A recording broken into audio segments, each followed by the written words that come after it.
Good evening, YouTube world. Welcome to the Arm Wrestling Buzz, episode 56. I am your host, Paul Italia.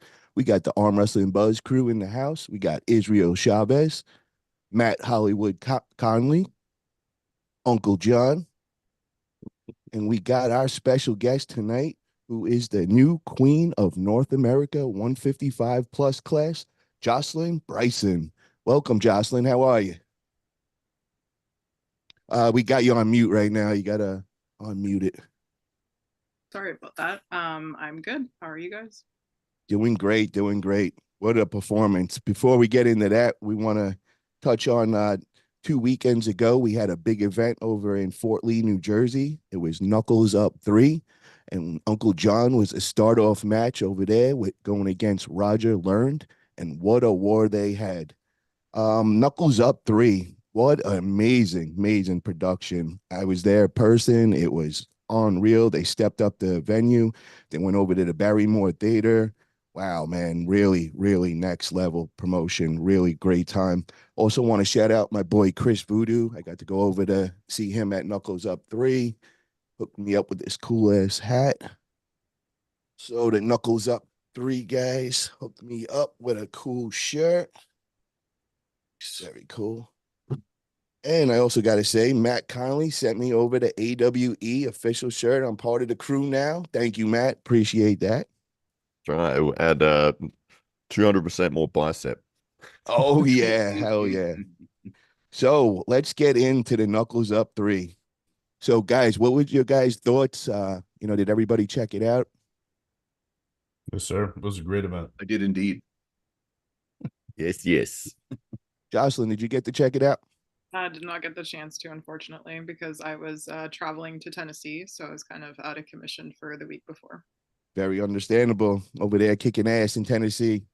We're going to catch you up on everything right now. So the opening match, oh my God, you couldn't start this event any better than it did when we had Uncle John just going to war with Roger. So Uncle John, first off, let's tell us about the experience. Tell us about everything with the Knuckles Up crew. Yeah. How did everything go? So, I said this last week in a video I put out, but when it comes to being you can throw around the word professional arm wrestler. It's always kind of a joke, but I really felt like a professional arm wrestler at Knuckles Up. Like, they treat you amazingly well. They give you all sorts of awesome stuff.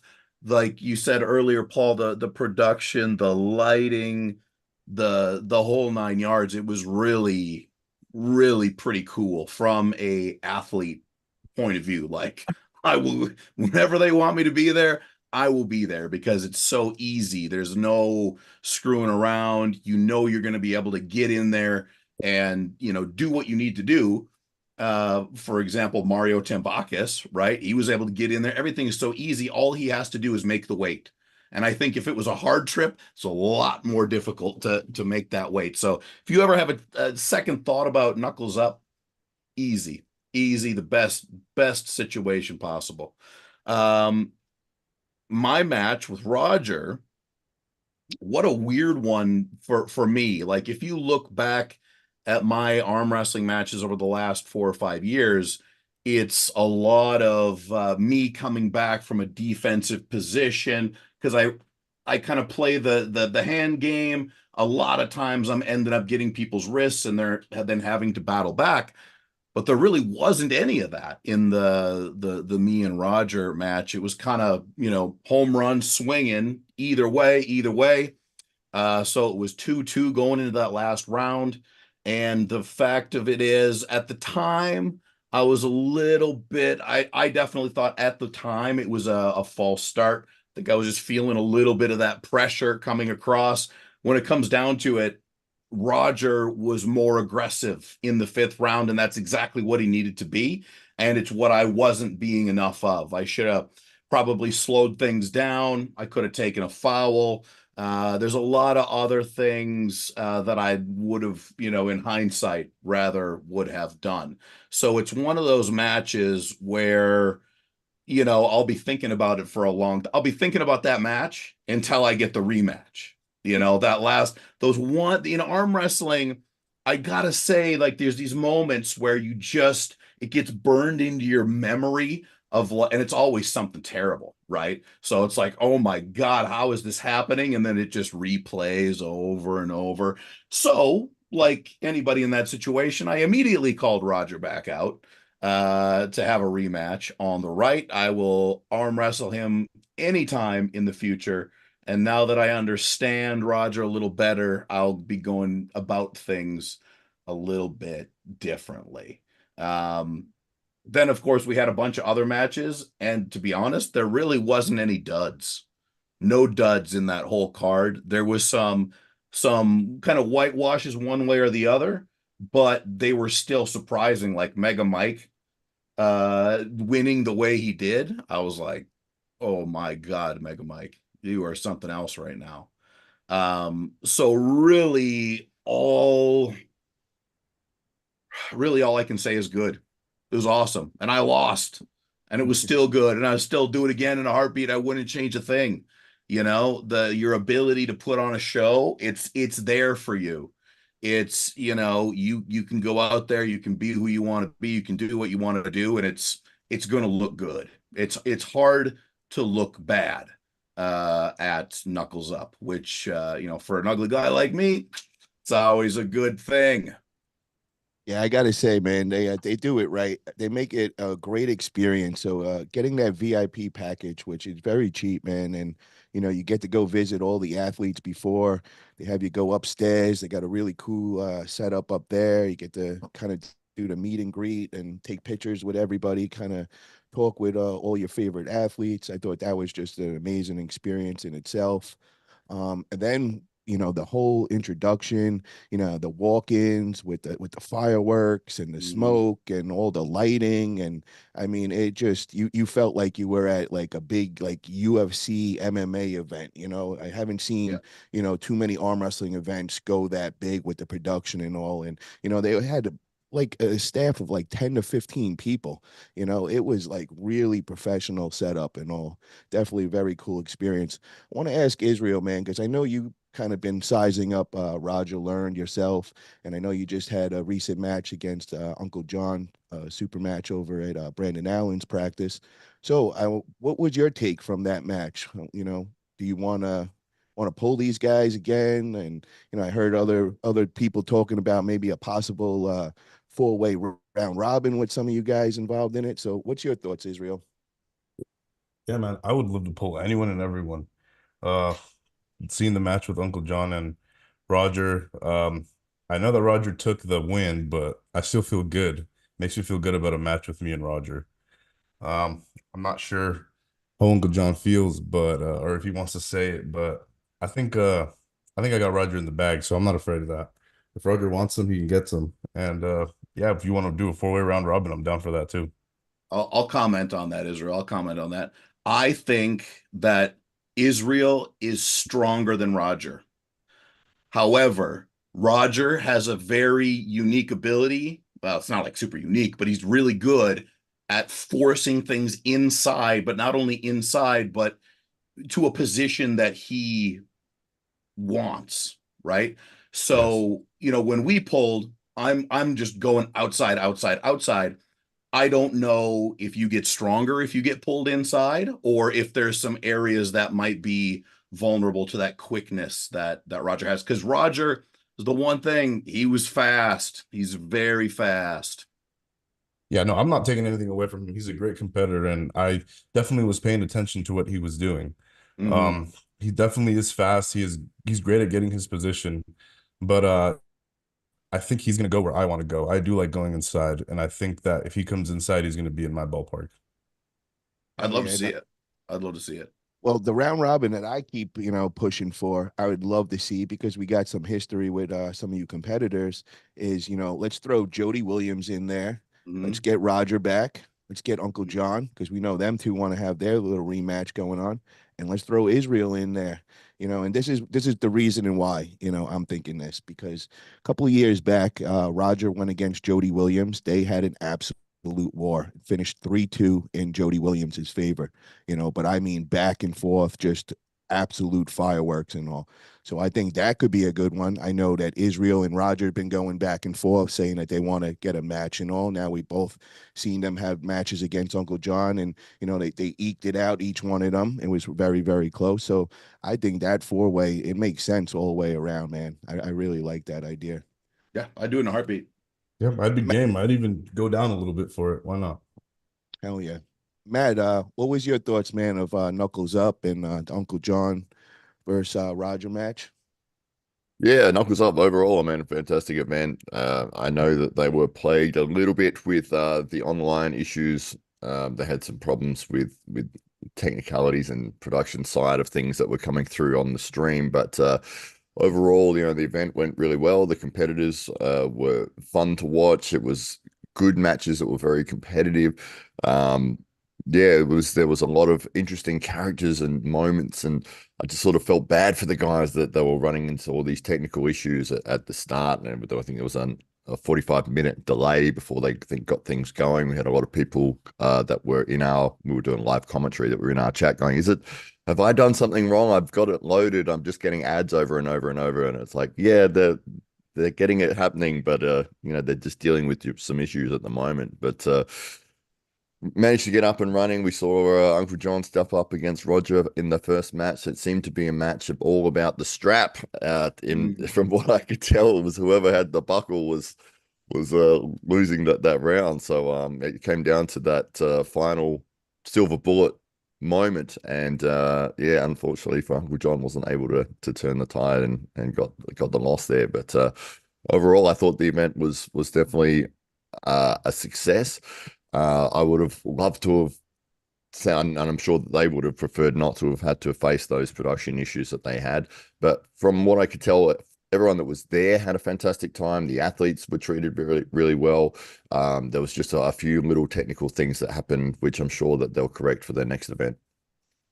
Hell yeah. Another match that I want to make mention of is the ladies match, which, was a very good one. And that was between Danielle Evanson and Nadia. And wow, Nadia, very, very dominant win. She had 3-0 and all. And we just seen at the 154 round robin, Danielle just smoked pretty much everybody. I think she went, I think it was 9-2 that day. So we know that Danielle is top level. And for Nadia to put on that performance and win so dominantly 3-0 says a lot about Nadia's level. So I encourage the promoters, get in touch with Nadia, man. We got to get her more active out there, get her some big time matches, because she's definitely, deserves it. She's an OG in the sport, 25 plus years of pulling, and just a straight up table assassin. So definitely want to see more action of her. Joslyn, were you, I know you didn't get to see it yet and all, but were you surprised to hear that Danielle lost to Nadia 3-0? I was surprised. So Danielle did talk about it a little bit at the round robin. She gave it her all, but that girl is a monster on and off the table. So, I'd like to see her come back and try to take on Nadia again and at least squeak some wins in there for herself. Hell yeah. I would definitely say experience won that day. Danielle definitely had the strength on her side, but us arm wrestlers know that experience sometimes could just outdo the strength gap and all, and Nadia definitely showed that. Another match that was just crazy, we made mention of it before, was Mega Mike versus Wayne Withers, and Mega Mike just 3-0'd him. I mean, the whole place, their mouths were just on the floor. Everybody was in shock. We couldn't believe how quick he was doing it, and did it without even going into the strap and all. What was your thoughts of that, Israel? I was really excited for that match. I was really looking forward to seeing what was going to happen, and I'll tell you one thing, to see Mega Mike contain Wayne outside the straps and still drive him to the pad was ridiculous. You don't see Wayne like getting done like that outside the straps so often. I mean, it just goes to show how strong Mega Mike is. Yeah, were you surprised at all? Did you think Wayne was going to win that, or did Honestly, you think I was hoping that Mega Mike was going to win. I did not think it was going to be that one-sided, but it did end up being, and I think you know, Mega Mike is really knocking on that elite door. I mean, he is just getting better and better as he progresses in the sport. He's not even that old in the sport. I think he's been in around 5 years or less. Yeah, I believe that's right. And I was saying it that night. I believe he did kick in the elite door that night. I always said that Wayne Withers or Mike Aiello was kind of the gatekeeper to the elite door. And I believe the way that Mike did it that day, he just kicked open that door. And I can't wait to see what he's got coming up. Actually, I know he's got some June 1st. He'll be over at AZ States. He's going against Nate McCallan, which Nate is another beast, man, out of Arizona. So I can't wait to see that. That's going to be a good one. Matt, were you shocked at all, man, with that Wayne Withers versus Mega Mike? Yeah, I was really surprised the way that the match took place because it looked like Wayne tried to slip and get to the strap 3 times in a row, got caught every single time he pulled his hand away and just got driven to the pad. You know, fair enough if in the first round you try to escape, the guy grabs hold of your thumb and pings you, no worries. If second round it happens again, it's like maybe I need to change this up for the third round. Didn't see that happen. He tried to slip again, got pinned the same way. It was just a little frustrating from like, you know, wanting to see a lot of back and forth battling. It's like, well, the guy's beaten you twice in a row in the same method. You know, if you want the strap that bad, yeah, maybe trying slipping a different way would have worked better. But yeah, it was amazing from Mega Mike to be able to catch somebody who's slipping away like that. You know, he was basically just all on his thumb, and it's like you're not getting out of here no matter what. And you can see Wayne pulling his whole body trying to get away from it, and Wayne Mega Mike's like, nope. Straight to the pad. So yeah, very impressive from Mega Mike there. I would have liked to have seen you know, a little bit more of a back and forth in terms of, you know, seeing some of Wayne's skill set take place against Mega Mike. But yeah, three quick pins in a row for Mega Mike, but well done. I'll tell you what, Matt, I think that what you're saying wasn't exactly Wayne not pulling out the arsenal. I think he felt the threat so great anywhere else that he had to keep going for that lane. I really don't think it was a matter of him not, you know, maybe wanting to try something else. Because I mean, I know, you know, you probably haven't gotten the chance to pull Mega Mike, but it's, you really feel right from the get-go that threat, and you kind of want to run away from it. Yeah, fair, fair. Well, did you guys get to see they did an extra round 4? You know, we were all calling for it in the crowd. Mega Mike actually stopped and he's like, "Wait, what did Paul Italia say? You want a strap match?" Because I was yelling strap in the crowd, and then they actually strapped him up, and Mega Mike did the same thing. You know, even Wow. with the strap on. So, Yeah, you know, he made it clear that he was the dominant arm wrestler that day. And my hat's off to Mega Mike, man. If you're listening, what a great performance for sure. So moving on, we got to hit up your countryman. Mario Tambakis had an amazing performance against Jason Merlo. And what was your thoughts on that match? He won 3-1 pretty dominantly. Yeah, and it was an exciting match. There was that moment about halfway through where we were basically Brian Bowen and I were doing live commentary for it, but we were basically jumping up and down, going, "Mario, keep your bloody elbow on the pad." It was just 5 elbow fouls in a row. We thought he was going to lose the match from just literally like 9 elbow fouls straight. He definitely looked like the more powerful man in the match. Jason being very technical. We sort of had analyzed this like leading up to it, and I think that was the consensus was, you know, maybe it's going to be Mario's power versus Jason's technical abilities and what he can do in the setup. And that's sort of how we saw it play out. And yeah, Mario able to contain Jason's power, drive through with his own, but Jason being very clever, very sneaky in those setups and pulling straight back. He knew he could see that Mario's elbow was right at the edge of the pad at the start and the setup.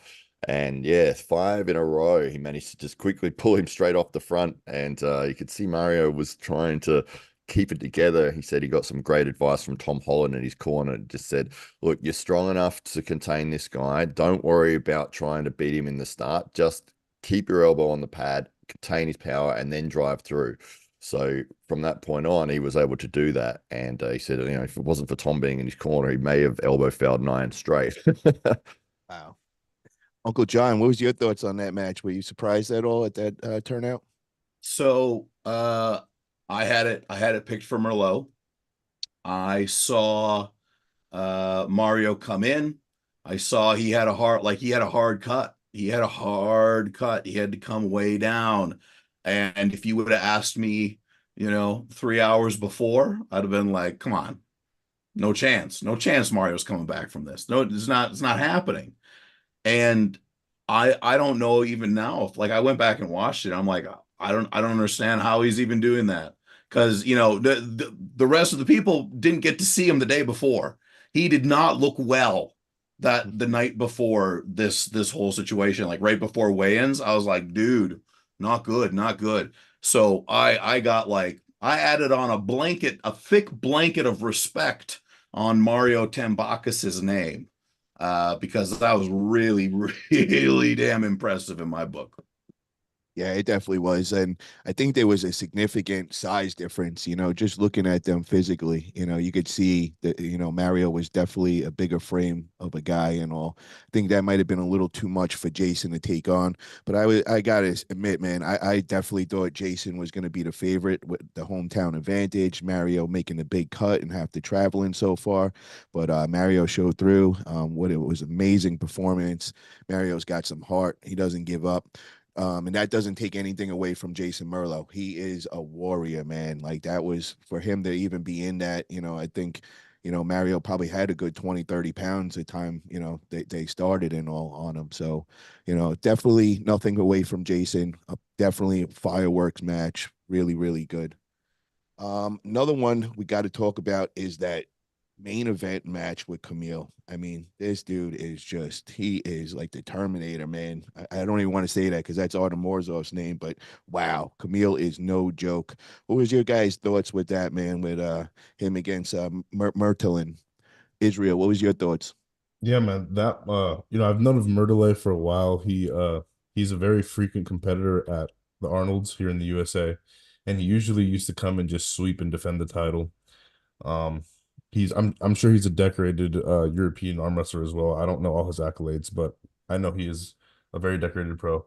And to see Camille just, I mean, he stopped him a few times and he put the brakes on him on that press, which was impressive. But you could see how much it takes out of his arm every time Camille dives in there. And for Camille to just come back and be so aggressive with it every single time, it's like his arm doesn't fatigue. I don't understand how he just spears in there like that. Yeah, it was really impressive. In round one, he was trying to top roll him. He told everybody that, and you could see right away that was a bad move for him. Merlin was very, very strong, and you could see he made the transition to his move. Then round two, he went right to the press, and then the press, he was just going right through him. What was your thoughts on that, Matt? Yeah, it was interesting that first round because everyone was expecting Camille to press the entire time. I'm not sure why he was doing that first round. It was almost like he was half in, half out, and he's just gotten pinned straight away. And it was like, yeah, you should just be pressing Camille. I think that's what you should be doing here. And yes, he did that for the rest of the match, obviously. But yeah, incredible. That press is just next level. And what do you do against it? You know it's coming. You know what to do technically. You know how it's supposed to work, and you can't beat it. I So will tell you yeah, this, Paul. I think Jerry's got competition for world's best press now. I agree with you with that, man. And when you see Camille in person, you'll understand why. I mean, when you see him on video, he doesn't come off as that big, but when you actually see him in person, you're like, this dude is a monster. Like he Huge. is just made for what he does. You know what I mean? So yeah, I think you might be right with that, man. I would love to see that match. It would be all about who would get, their shoulder behind first, and watching how quick Camille does. Oof, I don't know, man. It definitely could be an interesting one. So I just want to talk about, some of the great things about the event. The thing that I liked the most was the new venue, the Barrymore Theater. I think that was just, the perfect venue, and I hope that they stick with that. Because I also think, staying with the one venue, it'll also be easier to dial things in, so you could kind of get the proper formula down, you could get the start time down, and I think that would iron out a lot of the little issues that they had. The other thing that I would like as constructive criticism is we just got to get that start time down, because I bought a couple of pay-per-views for like my family and a couple of my friends, and they kept hitting me up and they're like, yo, I think something's wrong. It just keeps playing the ads over and over. Did I put in the wrong code or something on their computer? So we just kind of got to get that down. And then the other thing as a suggestion would be with the instant replays, we just got to kind of go a little quicker with them. And I would suggest for them to have the referees separate from the athletes. I didn't like how the athletes were crowding around the refs. I think the refs should go, maybe off stage and, let them discuss everything and not have like all the, the noise and all the other athletes crowding around them. I think that kind of made everything a little confusing as well. But, overall, I think it was a great event. Each time they get a little better. They step up the production each time. So definitely happy with that. Is there any other constructive criticism anybody would like to throw in there, or maybe something that you like that I didn't mention? Yeah, I mean, with the start time, it probably would have been a good idea if they had just gone live with their commentary guys. And you got Jake Paul there, you had Ryan Espy there. Instead of sort of playing the ad loop for 45 minutes straight, even after say 10 minutes, and just go, look, we're having technical issues. Jake, Ryan, can you just talk to the guys? Like, we'll get you live on stream. Just talk to everyone and just keep them updated. Yeah, we're going to get started soon, and then just start running through the matches. And you can put a microphone in front of Jake Ward and listen for 20 hours, and you'd still be entertained. And that guy can talk forever.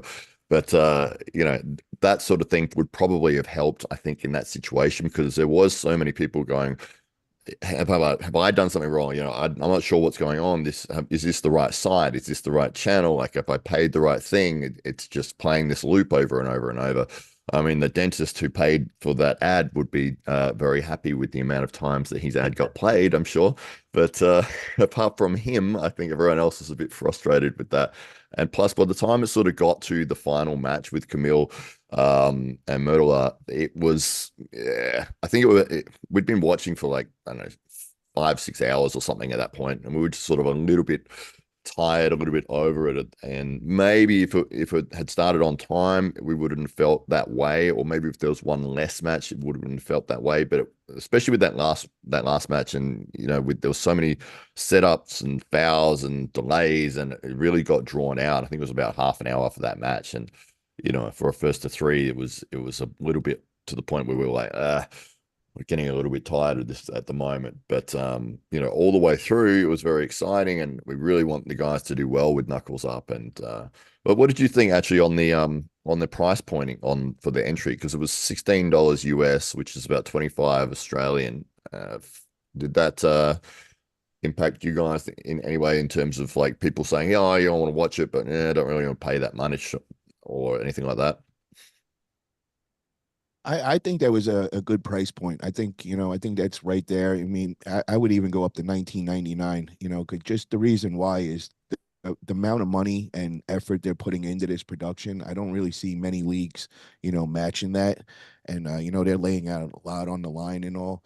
So I would be cool with the 19.99, for sure. And the other thing is as far as the timing, I think there was a couple little problems with the instant replays and all. And, I think that added on a lot of time, because a couple of them, I think was like 15, 20 minutes where they were trying to get the instant replay going. So I think if you cut out all that, and then I agree with, with the Mario and Jason match, with the setups kept going back and forth. If they could have sped up the setups a little more, and I want to shout out to the referees. They did an amazing job.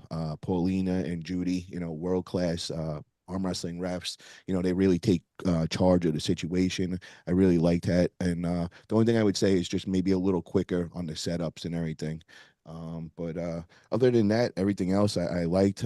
What about you guys? Uncle John, anything else that constructive criticism, you being there and all? Yeah. So I didn't know, other than having to wait for the show to start. I didn't really know about any of the technical issues for the most part, so I didn't watch the actual live stream. So all I can really say is, from an athlete perspective, like, anytime, I don't care, I'll be there. You know you're going to have a good time. You know you're going to be treated well. You know it's you know, and the the the promoters, the knuckles up guys, they are so interested in making it better. They're so interested in taking the feedback, which is not necessarily something we're all that used to, right? A lot of it is this is what it is, this is what it's going to be, and yada yada. But those guys, they want to try things, they want to know what people like, what they don't like. So I got all the time in the world for them. Great, great, great promotion. Hell yeah.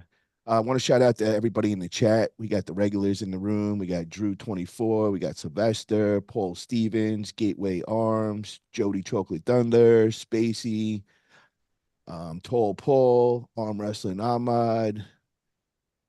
Got who else is up We in got here? Mac Arm Wrestling in here. Oh, Mac Arm We got Wrestling. Ryan Espy in the house Oh, hell saying yeah. that Knuckles Up was absolutely the best and that they are the best he's ever been a part of from a Oh, yeah. staff/athlete perspective. Yeah, I Everybody's got to saying see great Ryan in things. person. Shout out to Ryan. He's looking great, man. Real healthy, looking strong as hell. Hell yeah. The Schmo's in the house as well. Hell yeah. So, guys, if you can, man, just hit that thumbs up button. I'd appreciate that. So, now let's move into this past weekend. We had two amazing round robins, and we're going to first start off with the 155 plus class. And wow, did Joslyn Bryson come in and just put on a show. 11-0 domination. And I mean, we're talking about Sarah Bachman was one of those wins in there, which was just shocking. You know, I knew Joslyn was at that level. I seen her at Winter Blast, and that was the first time that she came on my radar. And I was like, oh my God. I was like, the world's in trouble.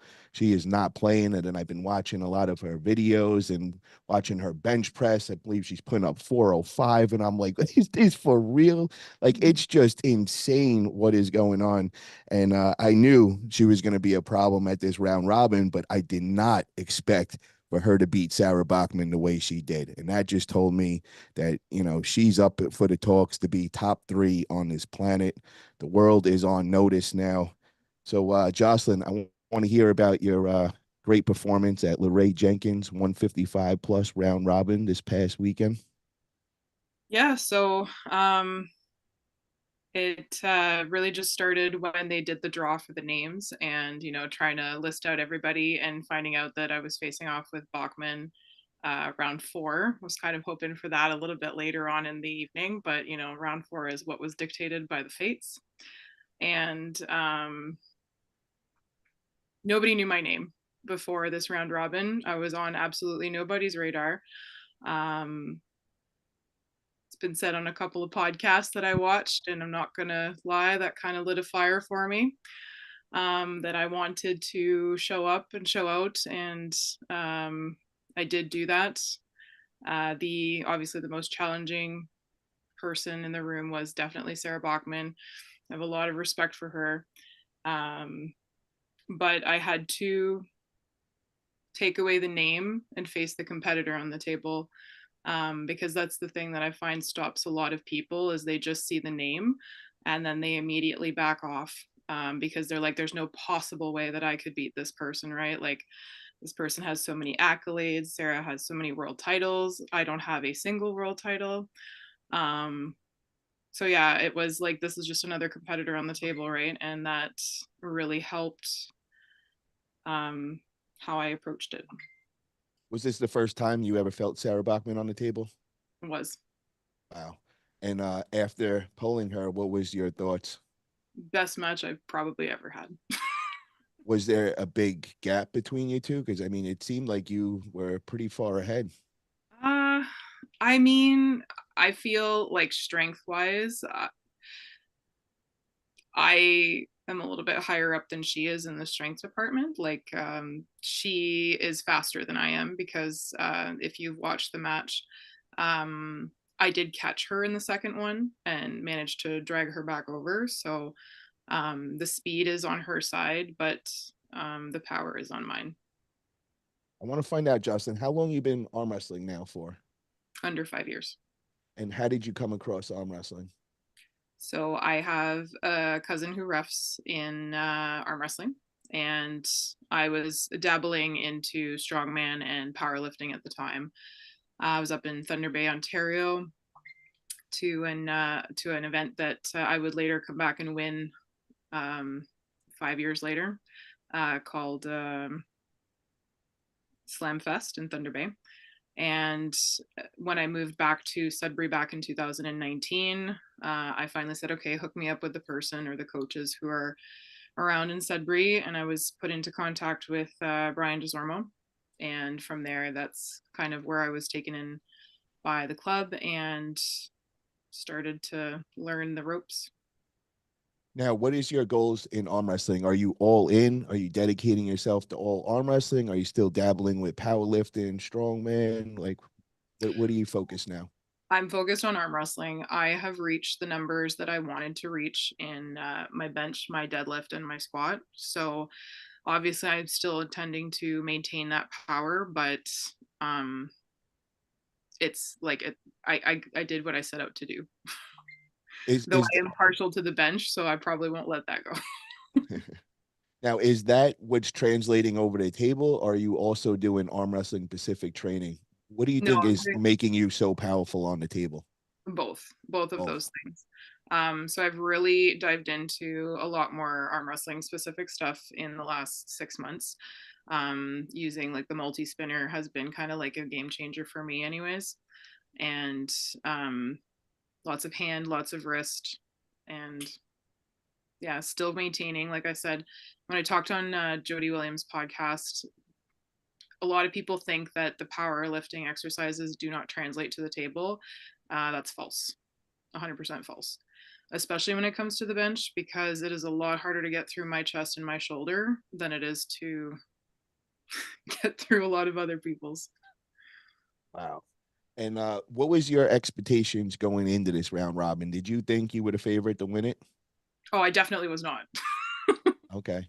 No. Sarah was definitely the favorite. Nobody knew who I was. They just knew I was this Canadian girl coming down. But I'm saying you. I know most people had Sarah as the favorite, but I'm saying in your head, did you know you could do it? Not till the day of. Okay.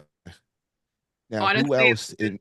Maybe like half an hour before the match, listening to my music and just get it into my head that like I've got this, I've trained for this, I'm ready for this. But yeah, day of, I knew I had it. Well, I want to just read off the place of everybody that was in this. So, of course, we have the queen here. Joslyn came in first. Right behind her was Sarah Bachman, who went 10-1, and her only loss was against Joslyn, obviously. Then we had another legend in this that came in third, Angie Rose, that went 9-2. And then number 4, we had Jolene Anderson, who is an amazing puller out of Utah. I got to train with her with Bob Brown and all. Another beast that is under the radar that more people need to know more about. Definitely want to see Jolene getting out there as well. Love but Jolene. Was there anybody else that you had any kind of problems with? Maybe like a style that, kind of presented a little more of a problem than everybody else? Or nah, you really... Not really. I'm like the people that want to run away from me. I'm like, go for it. I'm just as good in the strap, if not better. Wow. So, guys, what did you guys think of this round robin, man? Did you guys all get to check it out? I saw bits and pieces of it. I definitely saw, her winning it. That was probably the most impressive thing there, to go into this round robin with basically nobody knowing you and come out the winner against, what was once considered arguably like the female, like top arm wrestler ever. That's crazy. I mean, it's like someone going into a round robin with like Devin Larratt or Levon and beating them. It's crazy. So I think, that was very impressive. And if people didn't know your name before, they definitely do now. Whole We're world. just them saying it properly. Yeah, the whole world is watching now. Like once you beat Sarah, you got everybody. I know Gabby was in the chat that day. She was saying that you were looking real strong and all. And, I know they're all watching now and everybody knows your name. So how has things changed since that? Is everybody hitting you up, or do you have promoters trying to get you matches? Like what's the deal with that? It's kind of funny to see where the support has come from, to be totally honest with you. places that were not expected. I don't know. Promoters, as far as promoters, I've had Tim for Arizona State that is going to fly me down for his event because it's not that I hadn't planned on going, it just wasn't in the cards budget wise. And then I got the message from East versus West to be on the next Challenger series, which I'm super pumped about. Yeah, I don't know. I just a lot of people, my messages just blew up on Friday. Like my phone wouldn't stop ringing, and I was like, okay, this is an interesting thing where you go in one week and nobody knows who you are, and then the next week everybody's interested and just wants to talk to you. Hell yeah. It's like a dream come true for you, huh? Well, we got I know Knuckles Up too. They were definitely interested. I hit them up. I let them know right away. I was like, yo, you got to go check out that round robin and check out Joslyn and all. And they hit me up right after they watched it, and they were like, holy shit, you ain't playing, man. So don't be surprised if Knuckles Up starts hitting you up too. I know they got a big event coming up in September. Be great to see you over there. So this weekend you got another big match coming up, and I know you're number one in North America right now. But Yeah. you're definitely going to have to defend that title because you're going against Heidi Korner. And I know she's one of the North American title is not actually up for grabs this weekend. It was Okay. decided that it was a Canadian title because Heidi has not actually pulled for quite some time. She is fresh. I am not. Okay. So it is not the North American title. I had agreed with Ian ahead of time that this was for the Canadian title. Okay. Now, where is Heidi, in the ranks of Canada and all? Is she number one right now or number She two? is currently number one, yeah. Okay. Okay. Because I wasn't sure if it was her. I know Sarah Wilson is also up there, and Yeah. there's a couple other girls. So I want to find out, who have you pulled up there? Have you pulled Heidi in a tournament before? Not even once. Wow. I Okay, have been waiting to get on the table with Heidi for 2 years. Wow. Ever Okay. since she came out of retirement, and I don't know that she picked the best time for a super match. Yeah, after beating Sarah Bachman, how are you feeling? You got to be real confident. And the only thing I got a question is, you just had this crazy round robin. I know nobody opened you up at all, but are you fresh? Are you going to be 100%? I wouldn't say 100%, but damn near it. And what is your thoughts going in? Are you feeling confident in getting this win? Are you a little nervous? Like, tell me about it. I mean, I don't know about anybody who goes into a tournament not nervous. That's not me. I'm always going to have nerves, however, whatever stage I approach. Heidi has been around the sport for a while, right? So she's got a lot of knowledge, a lot of table time, but I don't know. I'm feeling good, or at least I'm not looking away from any mirrors when I see them at this point in time. So Where are you ranked right now in Canada? Are after getting that win, does that affect the Canadian rankings at all, or it doesn't? it would. Okay, so you are number two now, or are you one? Number Like, three. how do they? Who do they have What, a two? Sarah Wilson. I see. okay, and now what's your record with Sarah Wilson with the right arm? My record with Sarah Wilson right now is that she has taken it on me before. However, I have leveled up a lot in the last 6 months, and I've approached the table in a different way. So it will be interesting to meet up again eventually. And what do you mean by leveling up? What have you changed in your training? Is it more table time, different training? Like, what's the My deal with that? mindset, because I previously used to approach the table where I did not want my opponent to hate me. And that comes from a lot of different things, but it mostly comes from there's not a lot of women in the sport, and I don't need anybody hating me.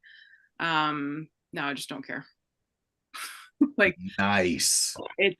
It has to be that way, right? We're not friends, and I will not talk to anybody before a match, even in the round robin. I didn't talk to anybody I was facing off with in the round robin, and it's not like a disrespect thing. It's, I respect you as a competitor, but respectfully, not right now. You're a badass. I love it. That's what we need. That's good. what we're waiting for in the ladies. Yes, I love that. So, would it change anything if you went against Sarah Bachman in a super match? Do you think it would be the same turnout, or could it be different? I think it would be interesting. I would like a super match. That would be cool. Um, yeah, I'd like to see the adjustments that she could make in following rounds, right? Because obviously she would definitely have to make some adjustments if she wanted to, you know, get a pin kind of thing. Like you can't do the same thing 3 times and expect to win if it's not working the first time. Well, I'm going to propose this. I'm throwing this out to the universe. I know that Knuckles Up got an event coming up in September. I would love to see a Sarah Bachman versus Joslyn super match. What's your guys' thoughts on that? How do you think that goes? Israel, what's your thoughts on that one? Man, after seeing what she did in the round robin, it's hard to argue against her. I mean, I would love to see the match, but I think she's also got it in the bag. Matt, your thoughts? Yeah, absolutely. I think it's fantastic. Anytime that you get women's matches, and this could be, like you were saying before the show, Paul, this could be the number one in the world lady that we're talking to, and be great to give her opportunity to prove it. And anytime that women's arm wrestling gets the spotlight, I'm always happy to watch. I would love to see Sarah be able to get some redemption. Also, let her, make whatever proper adjustments, train her training around to prepare for that. I think that would be very interesting to see. And Uncle Well, I John, think she came in like I don't know if you guys like you obviously watched the match, but the first one I think she wasn't expecting me because I was able to pull her elbow right off the pad. I thought she had fouled on purpose, and after watching the video, I was like, oh no, I yanked her right off the pad. wow. Yeah, I think that woke her up. She was like, "Oh shit!" Like, hello. Well, it's good that you have some matches lined up. I think the more experience you get, the better, because everyone in the chat is trying to throw you to Gabby and Barbora already. I saw that. Well, I agree. I've been saying this since Winter Blast. I might have been too ahead of myself, but I said it right there that day. I turned around to my girl and I'm like, "Yo, she's the next big thing. I'm telling you, she's gonna be top 3." And then after seeing what she did to Sarah, I was in the chat saying it, and Gabby just came in. She must have seen it and didn't like that I was saying that. But I was like, I don't know where she lands in there, but she's definitely in the top 3. So Oh, the yeah. way I'd like to see is I'd like to see a Gabby match. I'd like to see an Eggly match, and I'd like to see Barbara match. And I'm telling you, I'm going to say it right now. I think that's number 1 in the planet right now. Go give her another 6 months of doing whatever she's been doing, Yeah. and yeah, I think there's going to be some serious problems. And when you guys get over to her page and you see some of these lifts, I think you're all going to agree with me, and you're going to understand why I'm saying this. She's another level of power. This is next level. So really looking forward to it. I'll be tuning in Saturday. Everybody get over and get that pay-per-view. You'll get to see Jaclyn and Joslyn in action. She's going against Heidi Corner, which we know this is going to be a great one, going for number 1 in Canada. Also, we were supposed to have Merlene on also. I don't know what happened or whatever. She said, hit me up right before, said she was running a little late. Maybe she'll pop in a little while. But I want to make mention of that because we had the 154 round robin class, and Merlene, very, very dominant performance. She also went 11-0, which was just, impressive. I want to see what she's got coming up next.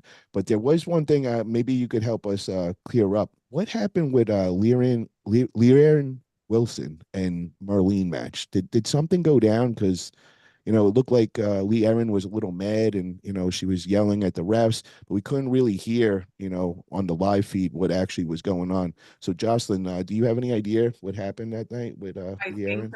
there was a protest that was requested because of an elbow foul before the pin. And that was on the Merlene match? Yep. Okay. And then was there I anything? think that's what it was. Okay. And was there anything else after that? Because it seemed like it was going on for a while. Like, I couldn't really make out, I heard like in the background them yelling, and I couldn't really make out who was yelling at who, but I knew somebody was very unhappy. And then I think Lee Aaron left before they gave out the trophies and all. And I was a little confused and just trying to figure out what was going on over there. Yeah, I think she was upset, and I don't want to be quoted on this because you're not hearing it from the horse's mouth at all. But I think it was because of the foul near the pin line that wasn't called, and then something about not doing a replay to determine that. Okay. That's my understanding. Now, do you think that would have changed any of the outcome at all? Yes, because I think Merlene already had a foul on her at that point. So that would have been the second foul. Exactly. Okay. So okay, so then Merlene would have went 10-1, and then would that change the placement at all? Because who came in? Le'Aaron was second. Okay, so she would have came in second, but they had her in third. Is that what? Le'Aaron was second. I thought Danielle was second. I'm pretty sure it was Danielle that was third. Because I was under the impression that Danielle only had the one loss, but maybe I was wrong with that. All right, well, she lost to Merlene and to Le'Aaron. Okay. Okay, I must have mixed that one up. All right, well, we got to get clarification on all that. If Merlene, if you're in here, or if you get on here, we could kind of find out everything. I don't know if she's in the chat or I don't know. So, guys, what did you guys think of the round robins, man? LaRae Jenkins is doing amazing things with these round robins. Just epic, one after the other. Now he's got one coming up June 1st over at Arizona State. He's got the 220, which they just put out the bracket list. I think it was yesterday. So I definitely get over to his page and check that out. You can see all the lineups of all the matches, and that's going to be fire. We're going to get a couple of the competitors in that round robin. We'll get them on next week, and we'll break down all those matches and all those round robins. So definitely check that out. Then I also want to talk about, we got coming up some of the events. We got King of Table 11. We got that also June 1st. So June 1st is going to be a packed day of arm wrestling. We got the King of Table going down. We got AZ States. King of Table, did they find a replacement with the Hermes Gasparini and Dennis Saplankov match? Does anybody know? Israel, any clue? I haven't heard of a solid replacement. I know there are probably people that have been in conversation, but nothing concur yet. I know they added on there. This is a match that I'm real excited to see. Is Camille Jablonski going against Vitaly Left Arm. Yeah. What's your guys' thoughts on this? Joslyn, I want to get your prediction on this one. Who do you have winning? We got Camille Jablonski going against Vitaly Left Arm. I'm going to be honest, I don't know the pullers that well, so I don't think I can make an informed decision. Okay. We're going to go on to Uncle John. What's your thoughts on this one?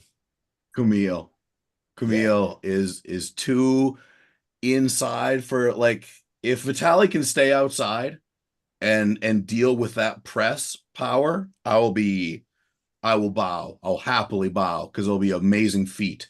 But I think the way that Camille arm wrestles is not good for Vitaly. Not at all in any way, shape, or form. Matt, your thoughts? Yeah, same as with John there. I mean, that press is just ridiculous. As we were saying before, I mean, in the Merlo match, it was, I don't know what he was doing that first round. But I think if he's messing around with that sort of thing, that's probably the only way Vitaly's going to get through this. But yeah, if he sticks with his A game and just goes press, what do? You know what it is. You know how to stop it. Good luck trying. Israel. So if we go back to the match, it was Tobias versus Vitaly, and Vitaly got the win. Now I want to point something out. Tobias came into the match with Camille. I feel he was really ready, and he was, in the right mind space. I feel like when you're going against someone like Camille, you just need to be willing to go like 0 to 1,000, and that's what Tobias was doing. I mean, in that match, he was getting bent in ways that, like, I mean, the dude's, arm integrity was really getting tested there. And I think that if Vitaly does not come in with an aggressive mindset like that, which he usually does ramp up in the middle of the match if he feels like he's got something, but I think he needs to start like that, and that's going to be a big factor. Camille starts at 1,000%, and if Vitaly doesn't, it could be a bad day for him. Yeah, I'm going to say this. Vitaly's fucked. I'm telling you, the Camille, bro, that left arm, he is the man. That dude is going to watch. You know, I think it was going to be the same turnout as Jerry versus Vitali. You know, right? I think it's going to be the same thing. You know, I think Camille is just he is just nasty, and it's that left is just so much faster, and he's the real deal, man. I got to hang out with Camille this past weekend over in Atlantic City. He was over at Sean Hancock's tournament and all, and he was just kicking in. His daughter and wife went in the tournament, and they also did very well. His daughter, up and coming, I think she's only 13 years old, and she's smoking all the ladies. She's gonna be the next world champion for sure. When they're training, it's like a family thing. The whole family trains together, and I think they were going back to. I think they live in Poland. They were going back that day. I was like, how you liking being on the East Coast and all, and visiting New York and New Jersey? He's like, I love it, man, but I just want to get back to training. We all just want to get back to training. So, I can't wait to see, that big match. That's going to be a great one. So, guys, I want to talk about, we got coming up, we got this Saturday, we got this big MAC event, and we're going to have Ian Carnegie and JJ Jackson. They're about to pop on and all that. They're going to tell us more about it. But I want to start off by saying, I believe this MAC is going to be the next big thing, man.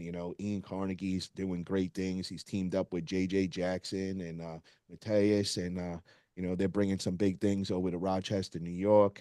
They're doing all the right things. He's using his new Mac table, which, I'm definitely a fan of. I like anything that's new and, trying to better our sport.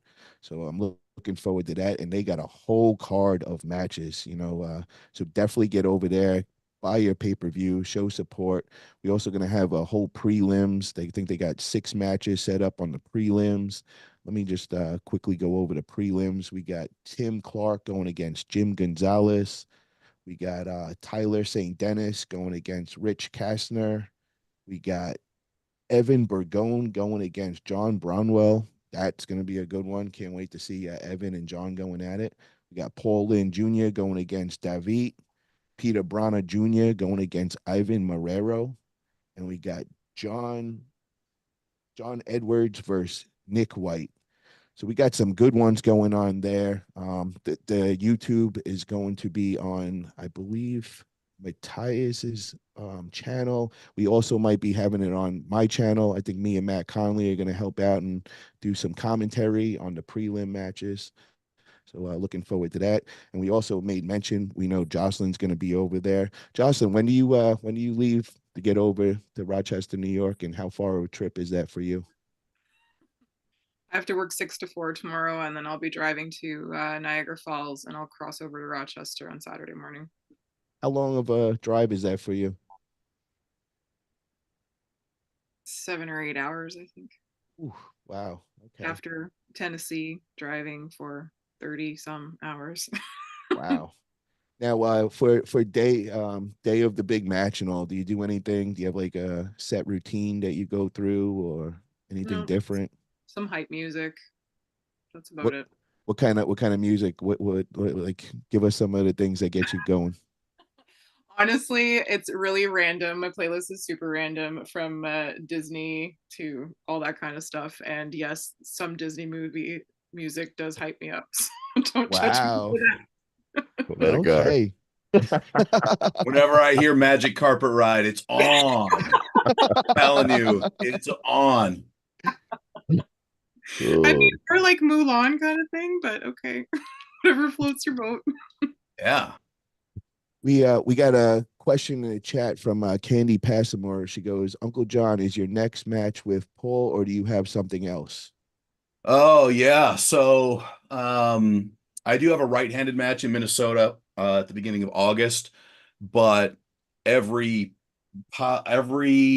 sliver of my being is getting ready for Paul Passmore, and that's September 7th, I believe, in Kentucky. Left arm, Paul Passmore, like there's as far as like power goes and like his dominance over time, I've got a lot of respect for Paul Passmore. I think that this is probably, without a doubt, the most difficult match that I've had, and the highest caliber left arm that I will be taking. But my left has been doing really, really well. And I'll tell you half a secret. As soon as I was done in New Jersey, I flew to a completely different part of the country and went for a week of intense training, which is going to guide me through the next 3 months of getting ready for Paul. So I'm doing training that's completely new to me, and hoping that it will take me far enough to be able to compete with Paul. Like Paul's the kind of guy like I'm gonna do everything I can. I'll be happy if I can compete with Paul.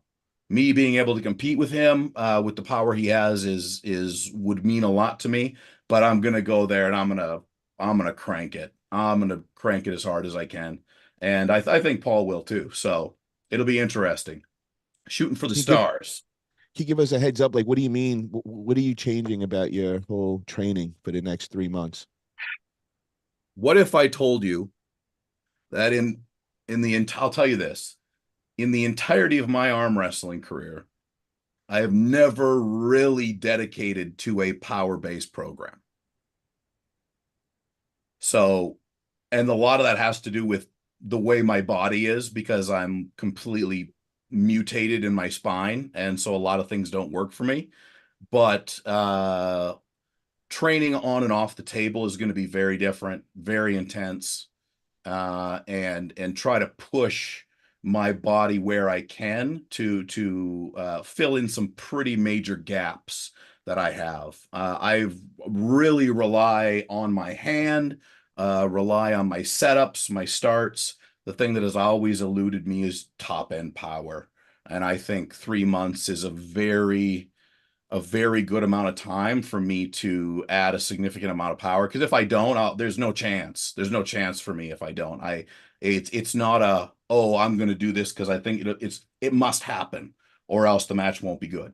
And so I got nothing but respect for Paul. I'm not going to talk any shit about Paul because I think he would just wipe the floor with me in any type of physical altercation whatsoever. But I like Paul, and I like the way he arm wrestles. He comes right at you.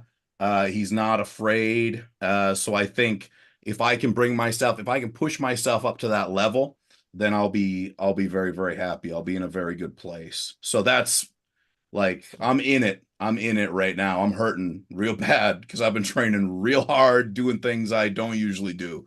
So it's an interesting. It'll be interesting to see what I'm doing in 3 months. Shout out to Paul Passmore, man. That dude is Yeah, an absolute a beast, man. Straight OG beast in the sport. So, yeah. is this going to be the first time that Uncle John ain't talking shit to his opponent? Maybe, maybe. I think that there's times for it, and I think that for me, it always takes some amount of mental space to do that for me, right? I will sacrifice a little bit on the training aspect and seriousness aspect to make sure that a match lives to be something, but not this match. This match is for me. I don't care. I'm not interested in putting on a show. I'm interested in proving that I can push myself to a certain level. So, it'll probably look a little different from what I usually do. There's no theatrics here. There's none of that. I'm going to be very serious. I'm going to go to do my job. And if I've done it for the next 3 months, then I think it'll be a really good match. But it's one of those things where I look at it. It's up to me to get there. Paul is there. It's my job to get there now. So September 7th, Kentucky, get ready. Much respect for taking that match, brother. I want Thanks. to say, we got a super chat in here from Sarah Ray for $9.99. Says, JB is going to dominate this weekend. Don't spill the wine. Oh, hell yeah. Hell yeah.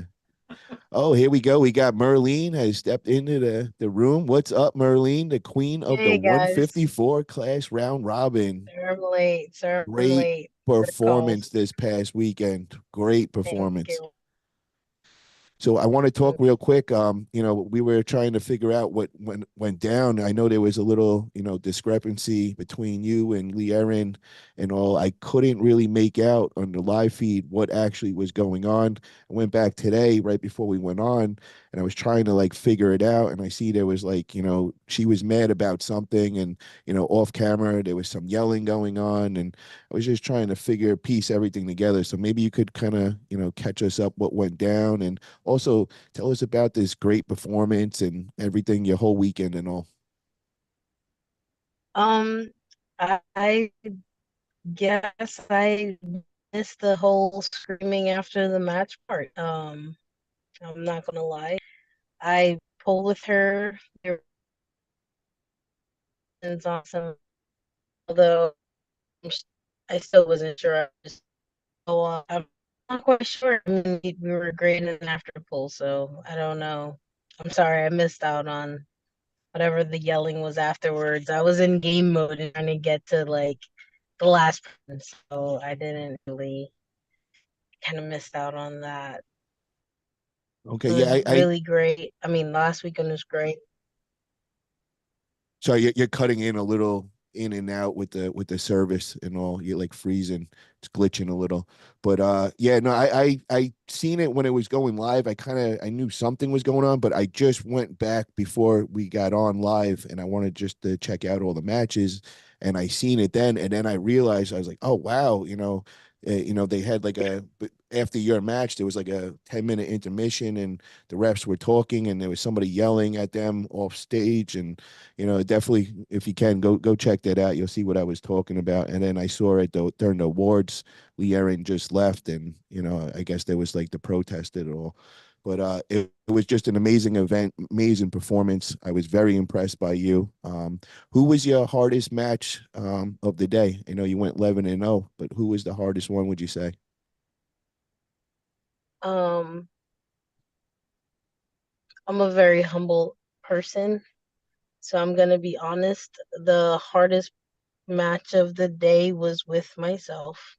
Um, Everyone was an exceptional athlete. Everyone, came and pulled. But to be honest, the hardest match was with myself because it felt the way it looked, if that makes any sense. So the hardest match was with myself and being on point. Everyone was so skilled and everyone was so strong. But when it came to the difficulty of the matches, it it was mostly with myself mentally, if that makes any sense. Now, what's moving on from here? I know there was one person that wasn't in there, and that was Liz. And I know you guys had a past history and all. So, can we expect a rematch anytime soon with I Liz? mean, I would hope for one. I've been low key waiting for one, so I would hope for one. I'm saying? Like we all have difficulties in life and we all go through things and stuff like that. But I showed up, I pulled 11 women, that were all coming for a number one spot. That takes work, what I'm saying? So I'm ready for anything and everything. I am pretty busy. I run a whole celebrity restaurant. I'm an executive chef, as you see. I just came out of work to quickly talk to y'all. But, to be honest, like I said, even though I'm pretty humble, I work really hard. It's really hard to make time being a mom and all that stuff for this. So, I take what happened this weekend really seriously. I'm saying? Like, I feel like I've proven myself. I feel like I'm at that number one spot.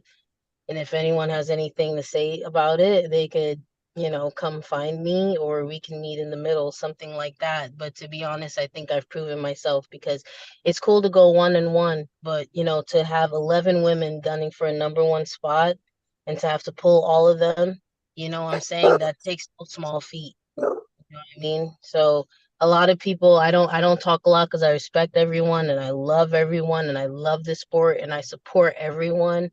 But, like I said, my whole goal from the very beginning was for people to take American women seriously and American women who arm wrestle. It's not about, just saying I'm number one, but it's also about like supporting other women, building other women, and then when push comes to shove, showing why you're on top.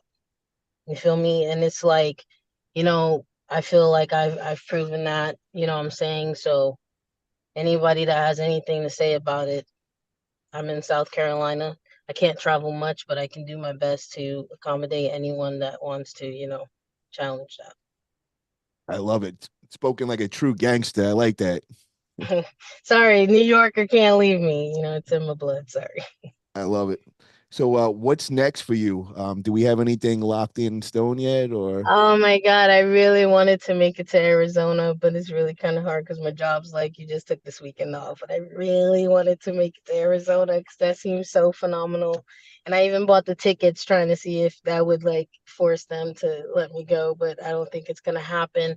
But in the future, like I said, I spoke to all of the ladies that were there because to be honest, that was just so, oh my God, phenomenal for me because like I said, arm wrestling, it saved my life in so many ways and that's my happy place. And I before this event, I worked literally 17 weeks, 80-hour weeks, 1 day off, which was the Saturday before the competition when I went to Candies and trained with the Passmores. And it just was like, I want so much for us to be, it's great that in Arizona, everyone's excited about the sweets coming because Lord knows I'm excited about the sweets coming and I want to be there with them. But I told them at the round robin that by this time next year, I want us to be traveling over there and them saying that we're going over there. And that's my goal because we're phenomenal people. Even when I, did after pulls with Leanne after, regardless of everything, she's phenomenal. Everybody's phenomenal. Joslyn, I was able to talk to her. She's just so amazing. I love all the women. Sarah's amazing. Everybody's amazing. And I was just like,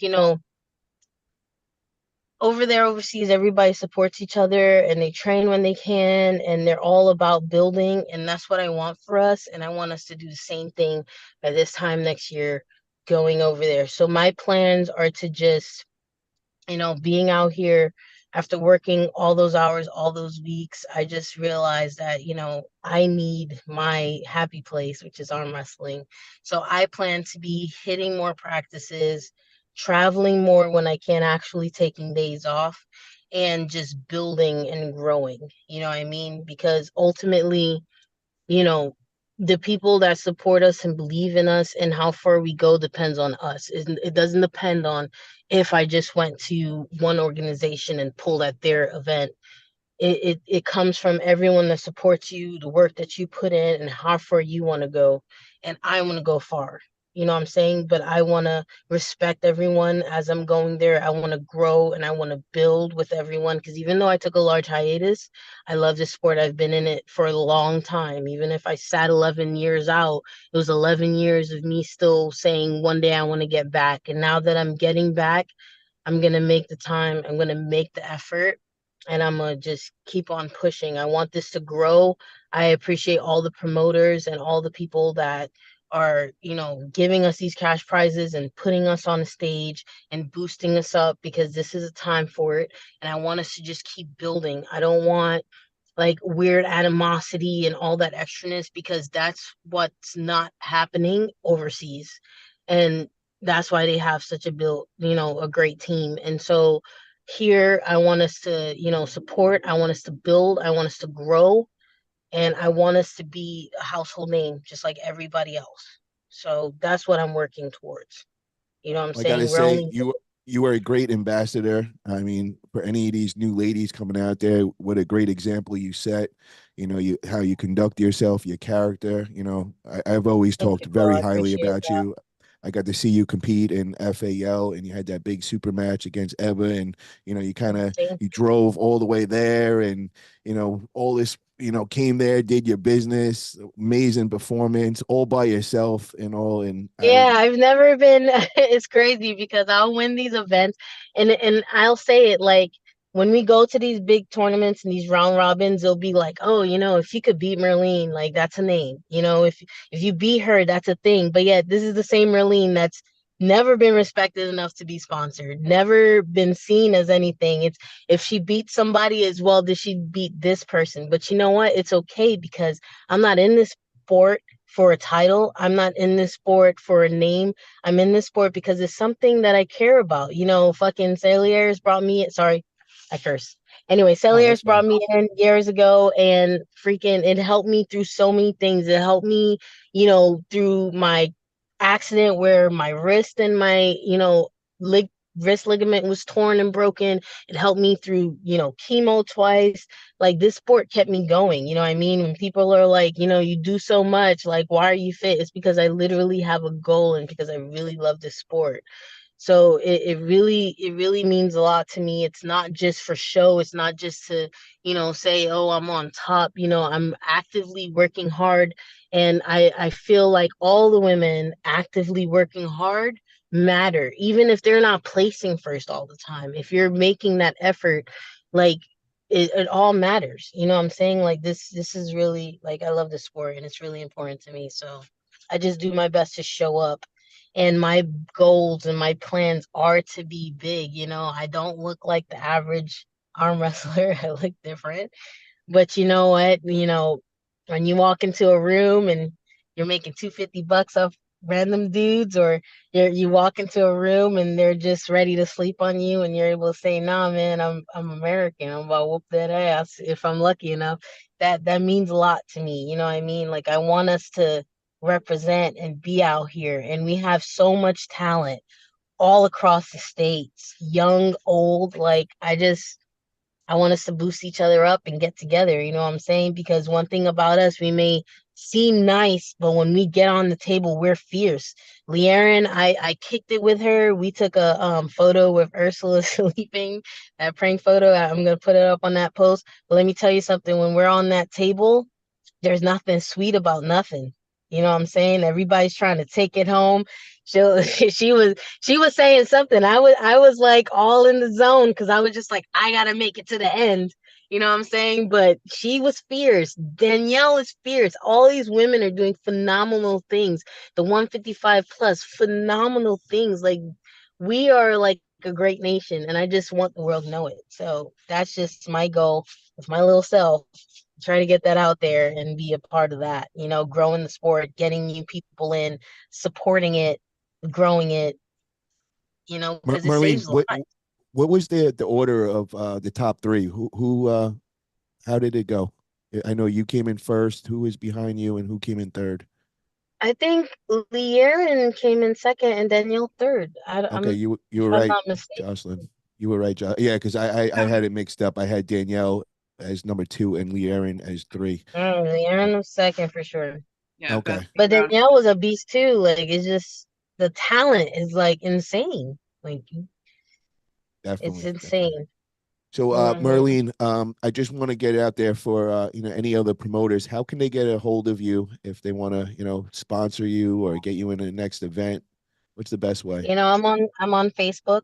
You know, I do my best to, you know, respond to everything.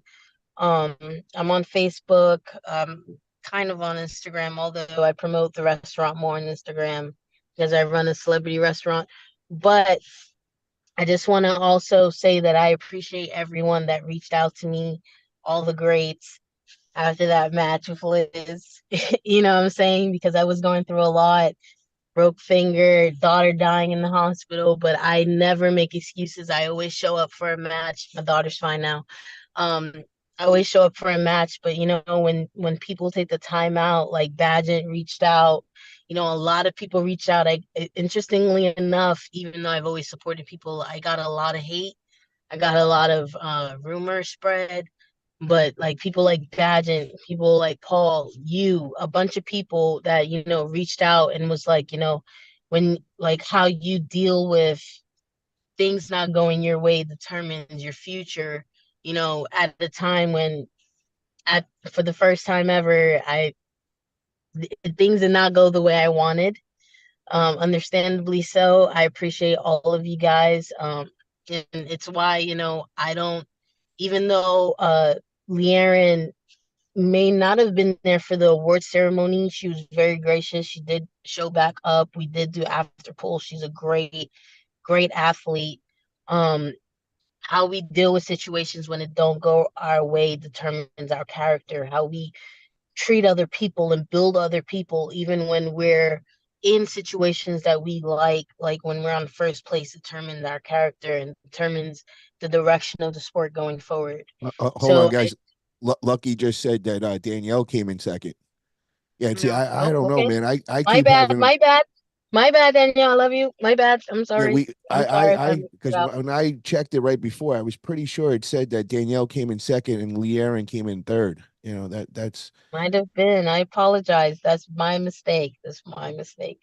I'm not gonna lie. It was like mom's night out. I'm with the girls arm wrestling. I maybe pulled the match and then decided to just live life and just bond with all the girls. So I didn't focus as much as who won in what place.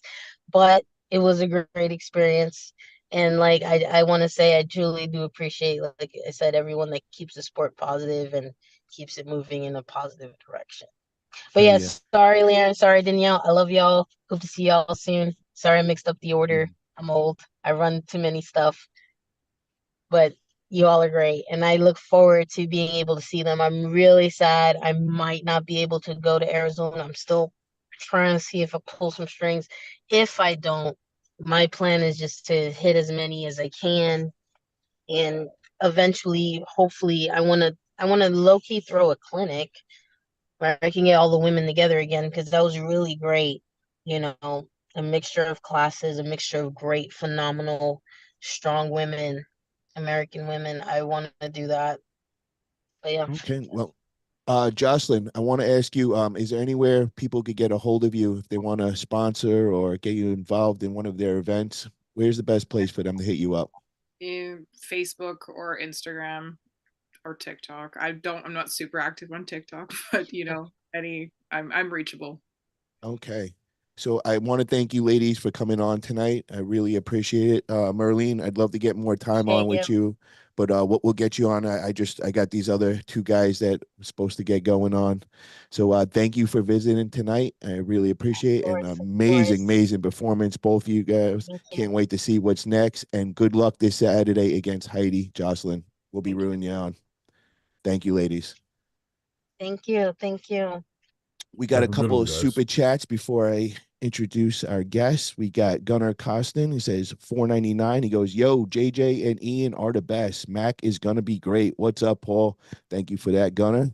Then we got the lucky ones, $1.99. Merlene first, Danielle second, Leerin third. Thank you for clearing that up.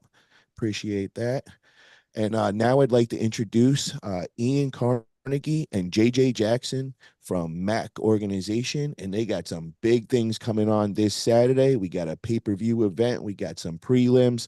So I'm going to turn it over to you, Ian. Let's hear all about this weekend's big events. Guys, I gotta go. Mac, good luck. I can't wait to see Evan Burgoyne lose in his match. Good luck, everybody. Thank you, Uncle John. Yeah. Have a good one, Uncle John. Yeah, Great to see you guys too. I got to slip back to work. I really appreciate you guys. Paul, hopefully I get to see you guys again. Joss, you're a freaking beast. Hearts, can't wait to see how you do. I love you guys all. I'm gonna have to get back to work, but I love y'all. Sorry I was late. And Paul, I'll talk to you soon. Hopefully I get to go back on and have more time. But I love Sounds you good, all. Merlene. Thank you Night, very okay? much. Of course. Thank y'all. 6 a.m. is gonna come quick. I'm out too. See you later, Jocelyn. Thank you very much for coming on. Hell yeah. Can't wait to this Saturday. Can you guys So hear what's me? up, Ian? Let's hear all about this weekend, what we got planned, any of the big matches you want to make mention of. Can you guys hear me? Yep. Perfect. Oh man, there's lots of big matches, but it's too bad that Jocelyn left, because I wanted to talk about something. Like she mentioned that her match was for the Canadian title. She wanted to downgrade it, and I'm totally okay with that, because the model of Mac, and JJ, you can correct me if I'm wrong, is we as promoters, like the two of us plus Matthias, we don't look at anyone like we're their boss. Everybody that pulls for us is a partner for us. And if our partner isn't comfortable with something, then that's 100% okay. We're going to work with the athletes onto what they're comfortable with. And that's why this model of the pay-per-view and support your athlete, we don't take a cent more than they get. So if Merlene was on our show and she sold 100 pay-per-views and that turned out to be $5,000, she'd get 2,500 of that, and the promotion would get 2,500. We don't take a cent more than her, because without the athlete, we're promoters that say without the athlete there's no show, and the athletes need a promoter. Do you understand? So JJ and I take a very humble approach to how we deal with our athletes. And right now, it might not seem like, the most lucrative way of doing business. I mean, Merlene's, you're always working and stuff like that. But this event that you just won, that's going to put your name out there, and your social media is going to get bigger, right? And people are going to know you, and then they're going to be like, as you grow in popularity, all of a sudden, when you get into, so it may not make sense now, but in a year's time, when you're the queen of the world and you got this huge, and then all these people buy your pay-per-view, do you get what I'm saying? Yeah. For example, where I got the idea is, well, I got it from Matthias, but why I backed it was, I thought to myself, imagine a guy like Devin Larratt had that kind of a deal with Mac, right? So you get what I mean? If we got 20,000 buys, he would probably take that deal in a heartbeat, right? Oh, yeah. And so Mac, we're going to start building and developing our own Devin Larratts because of the platforms, because we want people to, especially with social media, and if you don't have a social media platform, it's going to incentivize you to do it, because we need all of our athletes to be on social media, because each one of us are essentially a promoter and an ambassador for the sport in general. Do you get what I'm saying? Which is why I wanted to involve you, Paul. You get what I mean? In any way, shape, or form. You want to be part of MAC? Fuck, just name your position. And we got you. Why? You got a social media following. You just promoted us. Do you get what I mean? And we're not your boss. You working with us. We're working with you. We're trying to grow a nation together. Do you get what I'm saying? Yeah, and so tell me about this weekend. Where can they get their pay-per-view? Where's the prelims?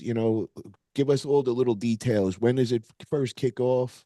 Well, I'll tell you what, since it's actually JJ's background and JJ's actually taking the lead, I'll hand it to him.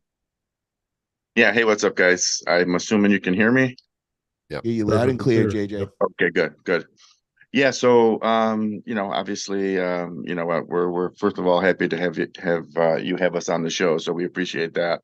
Yeah, we have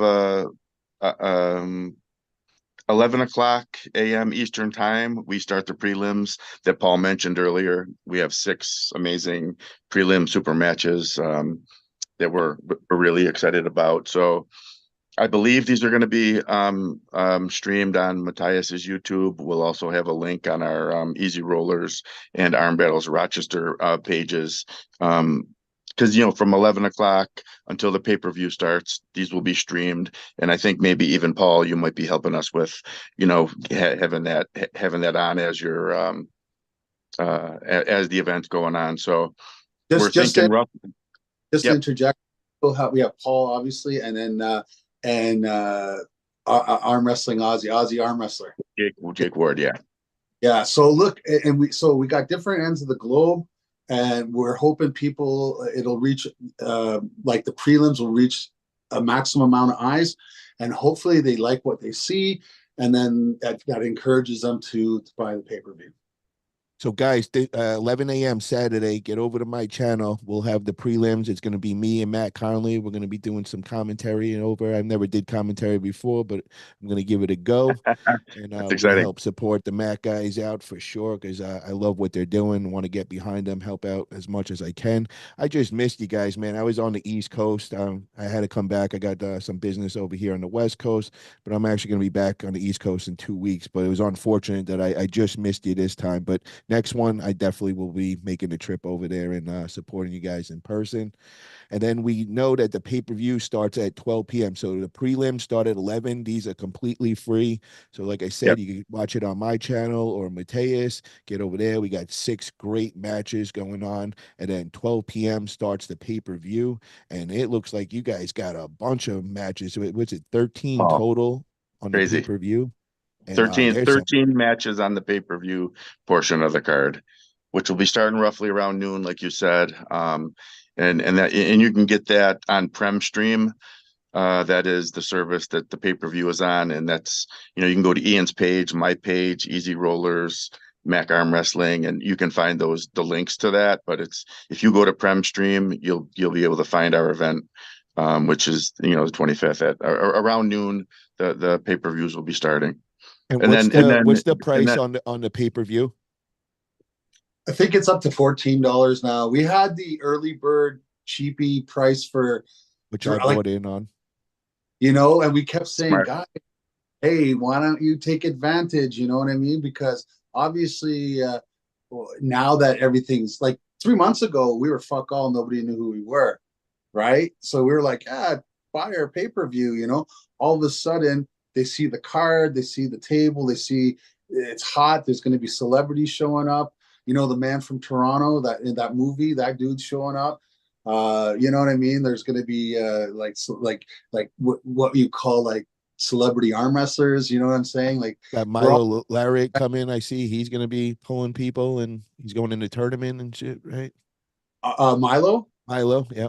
Yeah, buddy. Like, yeah. And we got him a special jersey because he's a high hooker. So he has like that Kelly Green look. So he got a little special something, and we just, we want to stay humble because anything can happen. If it turns into a shit show, we want you guys to understand we didn't intend it to be that way. We just first fucking kick at the cat, you know what I mean? And JJ, we were like, well, let's start small.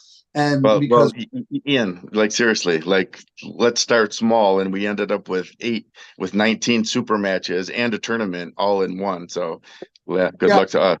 Yeah, let's start small because we are something that nobody's seen before. But then what ended up happening is I had a proof of concept match, and it went better than expected. Like it went like whatever I thought it was going to be in terms of gameplay and action and maneuverability around the table.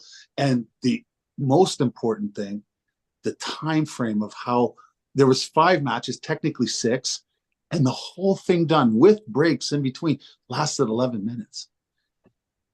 Think about that. East versus West matches can be a half an hour, you know what I mean, for the same amount of matches. Oh yeah. So I want to make mention some of these matches because we got to hear that. I mean, you guys got some real say some of the matches. It's crazy. Yeah, John Therian versus Tim Lewis, left hand. That one really stuck out to me. I can't wait for this one. That's canceled. I just found out.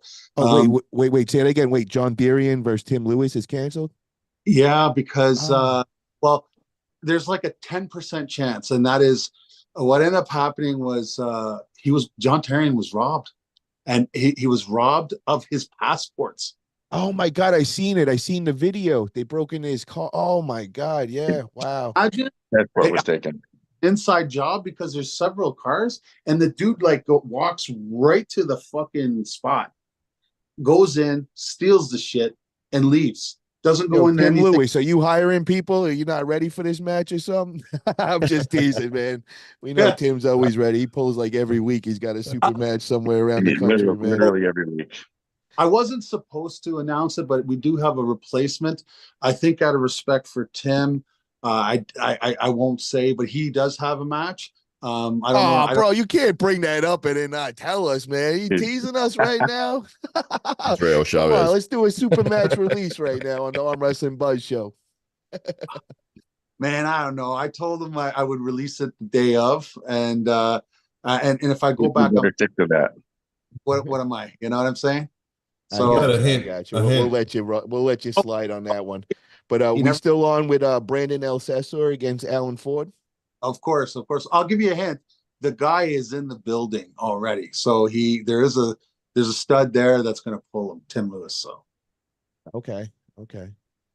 Yeah, Brandon Celso, Alan Ford. You should have brought that up at the end. That's the fucking, that's everything, right? That's the whole, like, we've tried in every other promotion that I've been, like, that match has been spoken of 100+ times. Why nobody could get it together, I will never fucking know. They've both been dominant. Their prime's similar, same category, kicking everybody's ass. How is it just now? Like, we need somebody like you to come by and make it happen, and we got it now. Well, and you know, it kind of, because I'm friends with both, right? I mean, like, people say, why is this promotion an American and Canadian promotion? Well, why not? Like, as a bird flies, JJ and I are only a half hour away. It's just there's a lake in the way. You know what I mean? So it's 3 hours to get to them, but really geographically, we're fucking close. You know what I mean? And why not make it an American and Canadian promotion? We're North America. Yeah. You know what I mean? And if we need to do a Mexico, listen, somebody with some money, fucking throw us some dollars and they can join. So I got to ask you this, Ian. I want to ask you, I know you're the promoter and you're really not supposed to take sides, but Heidi Coroner versus Joslyn, after we just seen what Joslyn did to Sarah, what's your thoughts? Holy fuck. That is, like, you know what I mean? Like,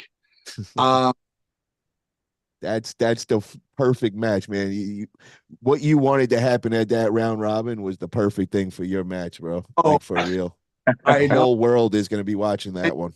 And I kind of went zealous. I was like, fucking Joslyn #1 in North America. I was going off, crazy promoter, and she had to pump the brakes on me. She said, I'm not comfortable with that right now. You know, she honestly, she put me in my place. She listen, I know technically you're not going to use that title, but I mean, the reality is, it is, you know, we could say whatever you want to say, but you know, the whole world is going to be judging off of what happens at that match. And that's the reality of everything. Hey, I know that, but I'm not, there's zero chance that I'm fucking this up. So if she says she wants it to be for the Canadian title, and it's not like it's not, right? Yep. They're both Canadian. It will solidify who's top dog. I gotta tell you, I think, okay, I'll just say this. I don't know who's gonna win. I think Heidi's the better arm wrestler, has more experience, strap work, had a crazy war recently that she won with Anna. Anna's top world level. Anna Gronlin, right? Yeah. Yeah, that was an amazing win over there.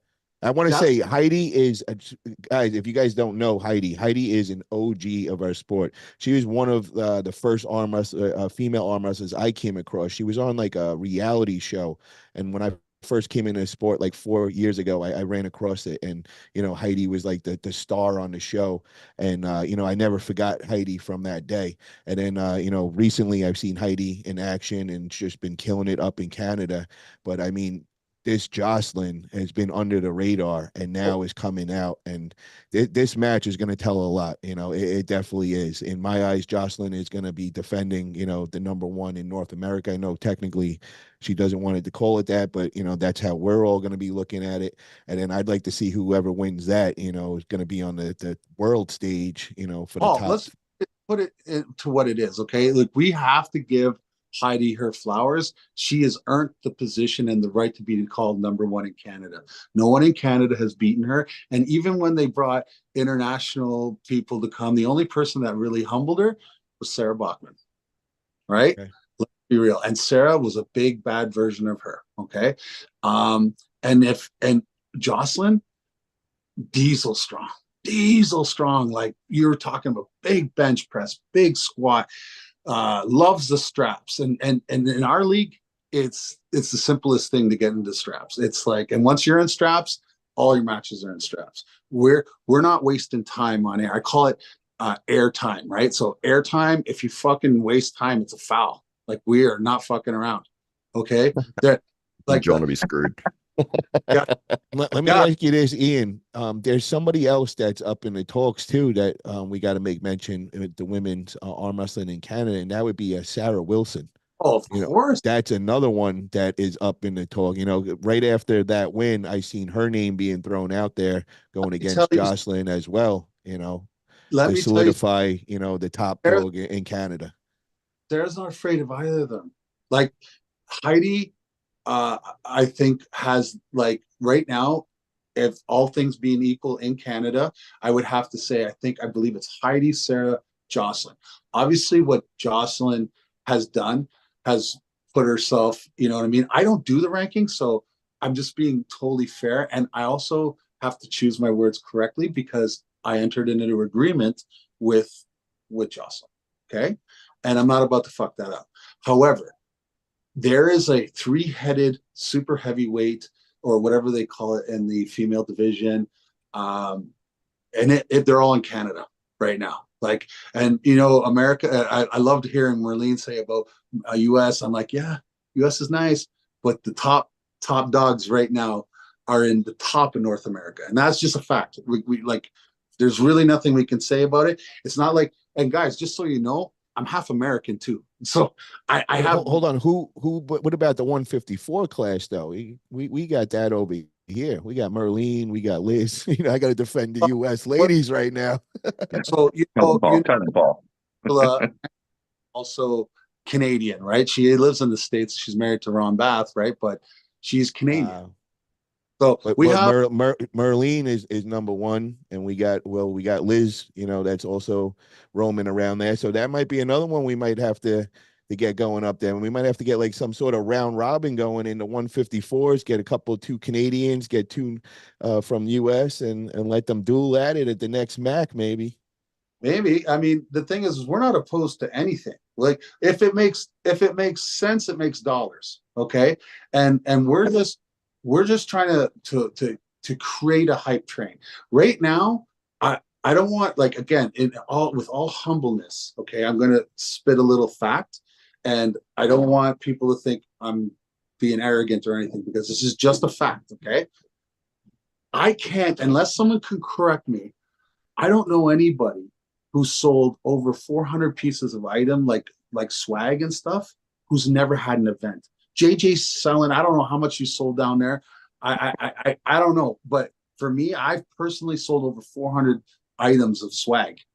Okay. And I've never had an event. So alone, marketing wise, and you know how we market? Facebook. We have no real market team. I mean, anybody with sense that has any money that would want to back us has a layup. You know, we have a clean logo. You know, we have a new table, new rules that take away the fuckery. I looked at the sport. I was like, yeah, this is gay. This is gay. This is gay. This is why we can't move forward. Get rid of the gay shit. Fucking, let's just get into action. The one thing you'll say when you see Mac is you're like, wow, I watched a lot of arm wrestling. That actually was arm wrestling for our arm wrestling show. Imagine that. Not I 5 love minutes. it. But hold on. I want to hear, because I want to hear everybody's thoughts on the Brandon Elsesser and Alan Ford, because we kind of just like brushed over that, and that to me is like one that we really need to break into. I want to hear from Matt. I want to hear Matt's thoughts on the Brandon Elsesser versus Alan Ford. How do you think this turns out? Yeah, I think it's a great main event, and so good to see Mac doing something different. You know, from a promoter's perspective, you know, this is a similar thing we were doing with AWE. I mean, that's why we're called Arm Wrestling Entertainment. We're trying to make it entertaining for the mainstream audience to actually want to watch. And yeah, those long drawn out setups, it's just like, man, even if you're a fan of the sport, you're sort of sitting there like, come on, just get to the actual pulling. Where's the arm wrestling bit in this? We just want to see the arm wrestling. So we've done events where we've just had strap only, like there is no outside of strap. We've done, you know, all sorts of different things trying to speed up the events so that you're not having all that downtime. Hearing all these points of differences from Ian and JJ, it's fantastic to hear that, you know, trying to find that model that's going to work and be the one that goes forward, that really you can get somebody who's not into arm wrestling go, hey, check this out. And 5 minutes later, they're like, I like this. This is fun. You know, let me see more of that, as opposed to maybe what we've got currently, where you're like 5 minutes of setups and then they slip. So yeah, Brandon Alcessor is my pick for the match. I think it's a great main event. I think he's the guy. I think, great name for the sport, doing big things. This is just another good event for him to be appearing on and to really get his name out there. I think he's really on the way to that elite level. So I think he's going to get the win here. Alan Ford beat, I believe, the current WAF 220 champion in super match at AWC. Listen, I am not picking between my friends. I'm not going to do that because I'm a Of promoter. course he's going with Canada. Look at him. We know he's going with Canada. I'm not picking, but on Alan Ford. JJ, you got to defend Brandon over here, bro. What do you got to say over here? Ask Ian knows Brandon's going to win. We're really close, Brandon and I. We're really close. And Alan was a teammate of mine. I just want it to be a banger. The worst thing that could happen is a 3-0 shutout and someone just walks away. Like that, nobody wants to see. You know what I mean? But can I tell you, it's fucking not going to happen. One of those guys is going to lose and then come back and say, yeah, no, fuck you. No, fuck you. No, fuck you. I'm telling you. Yeah. Yo, guys in the chat, I want to hear what everybody's thoughts are because I see Richard saying Alan Ford is a beast. Brandon or Alan, just put their first names. I want to see what your guys' thoughts are. Israel, what's your thoughts on this match, man? Who wins? Oh man, that's a hot match. I gotta say, if you would have asked me this a couple of years ago, I'd say Alan Ford without a question. But I think Brandon Alcessor has come a long way, and I think the level that he has been competing at lately is only pushing him further and further. I really think this is going to be either a great match or I'm going to go with Brandon edging it out. And it's nothing against Alan Ford, legend in the sport. I know all his accolades. He is amazing, but Brandon is competing at a high level as well, and I'm going to go with him. He legit Todd Hutchings. We're talking about Alan Ford here. Like I know. UAL grabbed him. Let's go. Boom. I mean, that's saying something. Somebody's in the chat saying, Ian, you might want to make this happen. We got to see the rematch of Travis Bajan versus Brandon Alcessor so Travis could get his redemption. Maybe he could make that happen one day. Fuck Travis. Fuck that guy. Travis will come and he'll try to take the whole budget from us. Yeah. Where's my truck? You can't afford me, bro. All right. We're gonna do it anyway. All right. Well, JJ said so. Hell yeah, man. So another one that I want to make mention of where I just wanted to say, Paul, I haven't met Alan Ford yet, and I know we're getting off of talking about this match, but he's one of my favorite arm wrestlers that I've never met. So I'm really looking forward. I mean, any of us in arm wrestling know Alan Ford's pedigree and his accolades. And Brandon's one of my best friends and my training partner. So, I'm not saying who I'm picking, but I know Brandon levels up. It seems about weekly. I mean, I'm nowhere near his level, but I can, tell when he's getting better and stronger. And he was just at practice last week, and I'm like, this is like a different guy than I pulled even like a couple of weeks ago. So, but I have nothing but respect for Alan, and he's one of those guys that I am, looking forward to meeting in person and seeing him pull in person. So that is going to be a crazy good match for those two. I know we're winning this match just happening, bro. I'm a fan of this match for sure. Definitely. And this is a great one for Brandon. If he could get a win on a legend like Alan Ford, that would be major for him. But and these guys have wanted to pull each other too. Like Ian was saying earlier, it's just never happened. And they've been in the same division, the same kind of weight, and pulled the same kind of people. And the fact that they haven't had a match yet is crazy. Well, it's the perfect time, man. Let Matt do it. Hell yeah. Somebody said in the chat that Travis would be perfect for your pay-per-view sales deal. Yeah. He really would be. Try to make it like an 80-20 split his way. Yeah, I mean, right now, because what Ian's talking about is, we all have these super matches on the card, and any of our athletes that have a super match on a pay-per-view, they all get their own code for the pay-per-view. So if you go on and put Hitman or put Alcessor in as your code, anyone who you get use your pay-per-view, you get 50% of that pay-per-view buy. So you want to go on your social media, Paul, you get a match on our show and you get all your Damn, I great should have did that with worldwide. Nanya. That would have paid for everything. No Yeah. shit, no shit. You get people to use your code and pimp it out Yeah. on social media. You're getting half of all the proceeds to you of those purchases. Oh, yeah. Exactly. Me and Nanya would have been right behind Devin and Levon. Yeah. I'm kidding, bro. But look at it this way, like for the athlete, it's a real sweet deal, right? Because with our profit, it's not really 100% profit, right? Because we still have to pay the host, right? That actuates the credit card thing. We have to pay referees. We have to pay everything, right? From our little pot. The only difference is JJ and I have 40 athletes doing all the same thing. So you get what I mean? So eventually it pays for itself. And we don't want to go broke.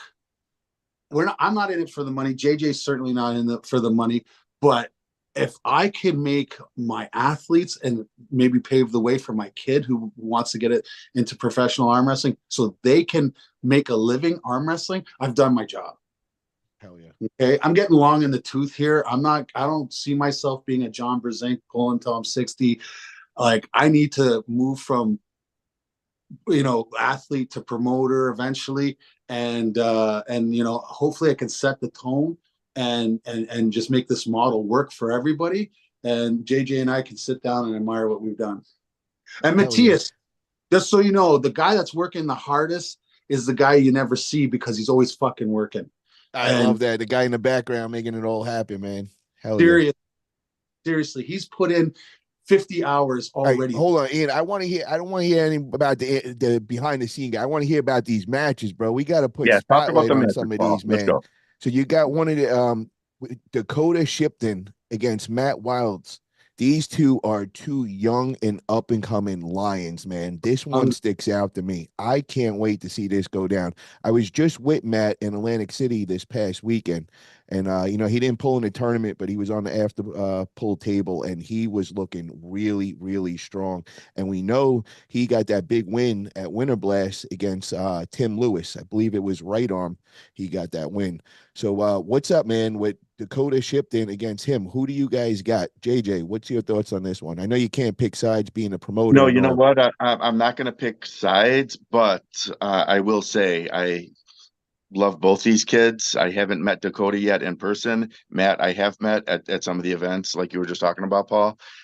And it's going to be a great match. I know these kids are both super strong, and I was I was at Winter Blast when Matt had that match against Tim, and I was like, oh shit, this kid is no joke, because we all know Tim, right or left-handed. Tim's no easy match for anyone. So to see him do that, I was very impressed. And now Dakota Shipton, this kid I've been nothing but impressed with. I've known him for not too long, but if you go check out his Facebook, he's even got a great little podcast that he does. I mean, this kid is just well spoken, and he's given some little advertisements for his MAC event, and like you said, Paul, an up and coming, strong, smart, well spoken, respectful kid. And this is one of the matches I'm most excited about, because I love both these kids. And Dakota, like I said, go check out his stuff, because you'll be impressed with this kid, just how he handles himself and just how he goes about his business. So that's going to be a great match. That's going to be a great match. Yeah, check him out on YouTube. I got to be on his channel. They interviewed me. They did a bunch of great interviews. They had Paul Lynn in. I also was on. Really good podcast. Very well spoken, like you said. He interviewed Auden and Milo, and Jody and Devin pop in. Because it's just how those Canadians are. Hell yeah, man! So definitely check that out. Very excited about that one. And then JJ, you got a big match against Jeff Radford, man. So are you prepared for this? And how is that going to work, bro? You're throwing a big. Let me tell you about this. First of all, Ian set me up really good here, because we can already tell how biased Ian is for Canada. He set me up with he set me up with this match. Oh, JJ, I got this good, because I had a match set up a while ago from before we even hooked up with Mac, and that person had to pull out. And Ian's like, I got somebody for you. He's around your weight class, and he's an inside puller or whatever. And I'm like, oh, okay, cool. I don't know him, but let's do it. I don't care who. I'll pull anyone. I don't care who it is. But Fuck you know, JJ. listen, as I'm finding out, he's got me up against Jeff Radford. They call him Ratty. Hi, Jeff. How are you? This kid's a beast. I'm going to give him hell, believe me. And I'm not saying I don't have a chance, because I always think I have a chance. But this kid's like, I don't know, 25-year-old professional rugby player, stud, whooping everyone I see in tournaments. His Some kind of muscles. Picton champion, this champion, provincials champion, and here's little old me. So I'm pumped for that. And how's it going to work out with you throwing the whole event and all? How are you going to be able to focus on a super match? Have you ever did that where you throw an event and had a No, super match? no, Man, that's never going to be done a that. tough And one, man. I tell, you know what I'm telling I tell everybody, there's days that, you know, Ian knows, like, we're working, and Paul, you guys all know how it is setting up stuff and getting these things ready, and all the details that nobody sees or understands is happening. And then I'll be like, oh shit, I got a match that day too. Holy shit. But I'll tell you One thing I what, got to say, JJ, that will work in your favor is you won't be thinking of your match. So you're not going to get all those yeah, butterflies no, I because you're think going to be, I think so too, Paul. You yep. know, and you know, my training partners, we train hard, and I am ready, and I've been resting up, and I'm ready for that match. And you know, I think he'll be surprised what he feels. So I'm pumped for Hell yeah, that. man. One more before we go that I want to make mention, and this is actually on the prelim card, but these two guys really got my interest, man. And that's Peter Bronner Jr. going against Ivan Marrera. This is, guys, if you guys don't know these two guys are killers in that 198 class, man. You know, they're right at that, you know, just made the transition over from amateur to pros, but you know, just destroying everybody they go against. And I think these two are gonna make a really, really good match. I expect fireworks in this one. How did that all come about, that match? Actually, yeah, these two, you know, Ivan has been a friend of ours for a while now, you know, ever since you know, our club you know, started being really active. And he was kind of working out in the Hudson Valley area with some of his crew and some of his guys, and always with Steve Fernandez and Tri-State Arm Wrestling. But Pete and Ivan met in a match in a tournament before, and it was a really good match. And Pete came out on top of that on that one. But we've all been good friends. We invited, you know, both these guys wanted a kind of another shot at each other, and we were able to get it set up. And they've both been training crazy hard. Like Paul said, they're both killers. Ivan, super strong. Pete is the most crazy athlete training that I've ever seen myself. Him and Brandon, they're both on another level. I like to think that I you know, train hard, and I've played sports my whole life and all this, but these guys are obsessed with every little detail of the training and the diet and everything else. So, and Ivan's the same way, and I can tell he's working crazy strong. And I gripped up with him at one of his events up in Albany not too long ago, and I'm like, yeah, I'm good right now. So they're both super strong. I've pulled them both. I pull Pete all the time. I know he's super strong, and these guys are both ready. This is going to be a crazy good match on that prelim card. So I'm looking forward Yeah, to that. I definitely agree, man. When I watch Peter Bronner and Brandon, I was like, damn, man, I wish I lived close to them over in New York. I would definitely go and Dude, train you this. know what? You know what, Paul? Seriously, here's me, this old guy who joined the sport like a year and a half ago, and I got these two young studs that I'm lucky enough to train with, Brandon Alcessor and Peter Brana. You know, it's they just, by osmosis, they just help me get better. I just got to show up and in the room that they're in, and I get better. So it's a blessing to be with those guys. They make me feel young and like I can actually do some shit again, you know? Hell yeah, hell yeah. Well, I'm looking forward to this Saturday, man. I can't wait. Then again, guys, get over to at first at 11 a.m. the prelim start. We got 6 matches. You can watch that over at Mateus's YouTube for free or over on my channel. We'll be commentating, me and Matt Conley. And then get over at 12 p.m., we have the pay-per-view. You could purchase that for $14, and you're going to get 13 amazing matches. We're going to get to check out this Mac table, the new Mac table set from Ian Carnegie, which is going to be a game changer. Really excited to see this in action. Anything else you guys like to throw in before we call it a night? Well, we should have talked about Rick Heidebrecht and Josh Bellin, 2 7-footers, gigantic guys, 2 national champions. I don't know. That's like a super heavyweight clash. I would like more focus on that match because that's not an under the radar thing. That's a massive match. Yeah, tell us quick about I know Rick, I've seen him before. He's the giant out of Canada. I don't know too much about Joe. Can you kind of fill us in about Joe? Bellin, he is last year's Canadian national champion. I think he stands at 6'8", 360 pounds, and was really unfazed by anybody at nationals. And our nationals are quite impressive. And I want to see 14-foot of man collide on an arm wrestling table. You know what I'm saying?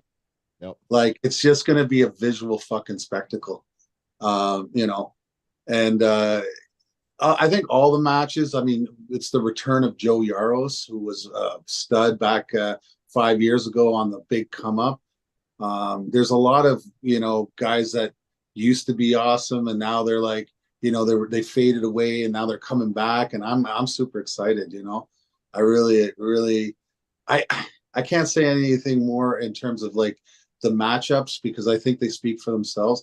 We have the best female match going in North America, and it just fell in our lap. Like it just, you know what I'm saying? And you know what? I want to tribute that to like good people, finally something good happening to them. You know, Matthias and JJ are about the people, the salt of the earth type people, and I'm super happy, and I'm like all the interest that, you know, you Paul, you know, helping us out and everything. It all matters. It all fucking matters, because without the community we have nothing. Like, we don't. Oh yeah, man. We're all here on the same side trying to grow this sport. There's no reason to have division. There's no reason to have any bands. Instead, we all work together and grow together as one. And that is the key to that. So with that, I'd like to end this show, guys. Really appreciate what you guys are doing. Again, get over to watch your Mac this weekend. Get your pay-per-view, support these guys, new up-and-coming organization trying to do big things in North America. We got to support them for sure. I want to thank the Arm Wrestling Buzz crew, Matt Hollywood Conley. Thank you for coming on, as always. Israel Chavez, you the man. JJ, is there anywhere people get a hold of you, man? Yeah, Social just media? the Facebook, Instagram, TikTok. You know, Easy Rollers Arm Wrestling Club. You know, Mac Arm Wrestling. I'm linked to all that stuff. Anybody can get a hold of me through any of that stuff. And I just want to say one more quick thing. I know we're ending the show, but after the super match card ends, we go back to a free live stream of our tournament that's going on. That's got Milo Larrett competing in the classes. It's an open tournament. You know, the info's on my Facebook and on Ian's Facebook, and you guys have mentioned it, so we appreciate that. But I just wanted to add that in, that we have a tournament that probably a good amount of these super match badasses are going to also enter and be, That's right. and that will also be streamed after the pay-per-view portion of the super matches ends. So I just wanted to add that in, that's going to be an awesome event. An awesome ending to that whole event. So don't miss that, because that's gonna be awesome. And I'm Dave assuming that's Morocco going to be on Matthias's YouTube, the tournament portion. Yeah. Yep. Perfect. AWE is a fucking wicked league too. Let me tell you, I see some parallels between Mac and AWE as well. Yeah. Yeah, maybe a collaboration in the future wouldn't be that bad.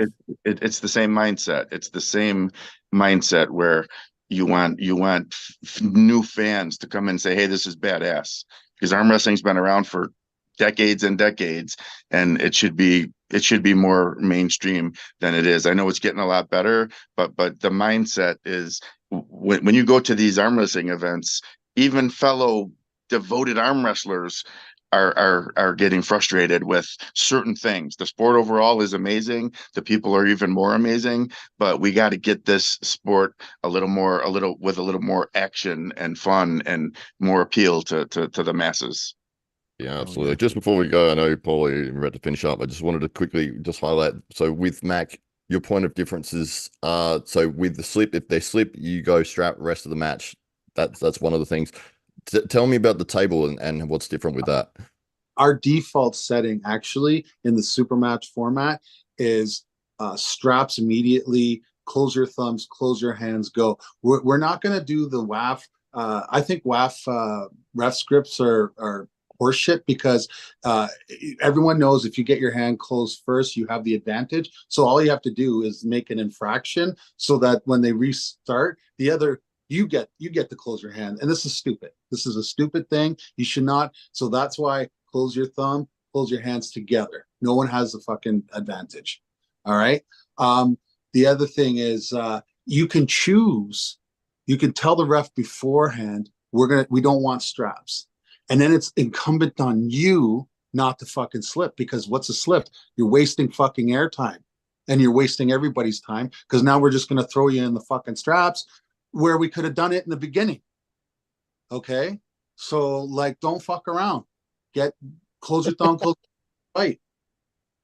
No, It's not going to be as harsh as Ian's making it sound, but it is going to be no nonsense. Let's get this shit going. But Ian's going to be nicer when it's happening. It is We kind of annoying when need you Ian get. like that. Just, let him be the bad guy. I'm repping 4 prelim ones, and then the 2 headliner prelims. I'm gonna pass it over to the professional refs, and that'll be Dave Knox and Bart Wood. But yeah, nice. I must set the tone, kind of like, look, listen, this is still arm wrestling. There's still rules. We're gonna foul you if you're trying to fuck her. There's no loading in our league. It's you center, close your thumb, close your hands, go. You arm wrestle on go. Why are we having matches, complete fucking burnout matches, 5 minutes before the go? It makes zero fucking sense. And it takes forever. And a non-arm wrestler won't understand that. Why are they fighting before go? They won't understand it. Like, well, and then they lose interest. But you know what they will understand? Referee says, close your thumbs, close your hands, and then they fight. That makes fucking perfect sense. Well, I love it, man. And I'm going to pay attention to the timing and everything, because, you guys got 19 matches, and the way you're saying it should go really fast and quick flowing, and also Hopefully. Yeah, I'm looking forward to that, man, because that is a lot of matches. But if you do it the way you're doing, I think that's going to be great, and it's going to keep everybody's attention and all. And that's a great thing for our sport. All right, guys, we've been on a long time tonight. Yeah, Thank you appreciate it, again guys. for coming on. Just one shout out to my sponsor, Vitacell Biologics. If you guys need any stem cells, hit me up. I got some deals coming up, so definitely hook you up with that and pass on the savings. And then let's see the gun show before we call it a night. What's everybody working with? There you go. Hell yeah. Thank you for everybody in the chat for tuning in. Peace, And guys. we'll be back next week, normal time, normal day, Wednesday night, 9:30 p.m. Eastern time. And next week, so far, we have James English and Auden Lorette coming on. And we're also going to get some of the 220 Arizona round robin guys. So shout out to Mac again. Thank you for coming on. Have a great night, everybody. Ian, Thanks, JJ, guys. Appreciate good to y'all. talk to you guys. Have a good one. Appreciate it, Are guys. you on Facebook, Matt? Are we friends on Facebook? We will be. All right.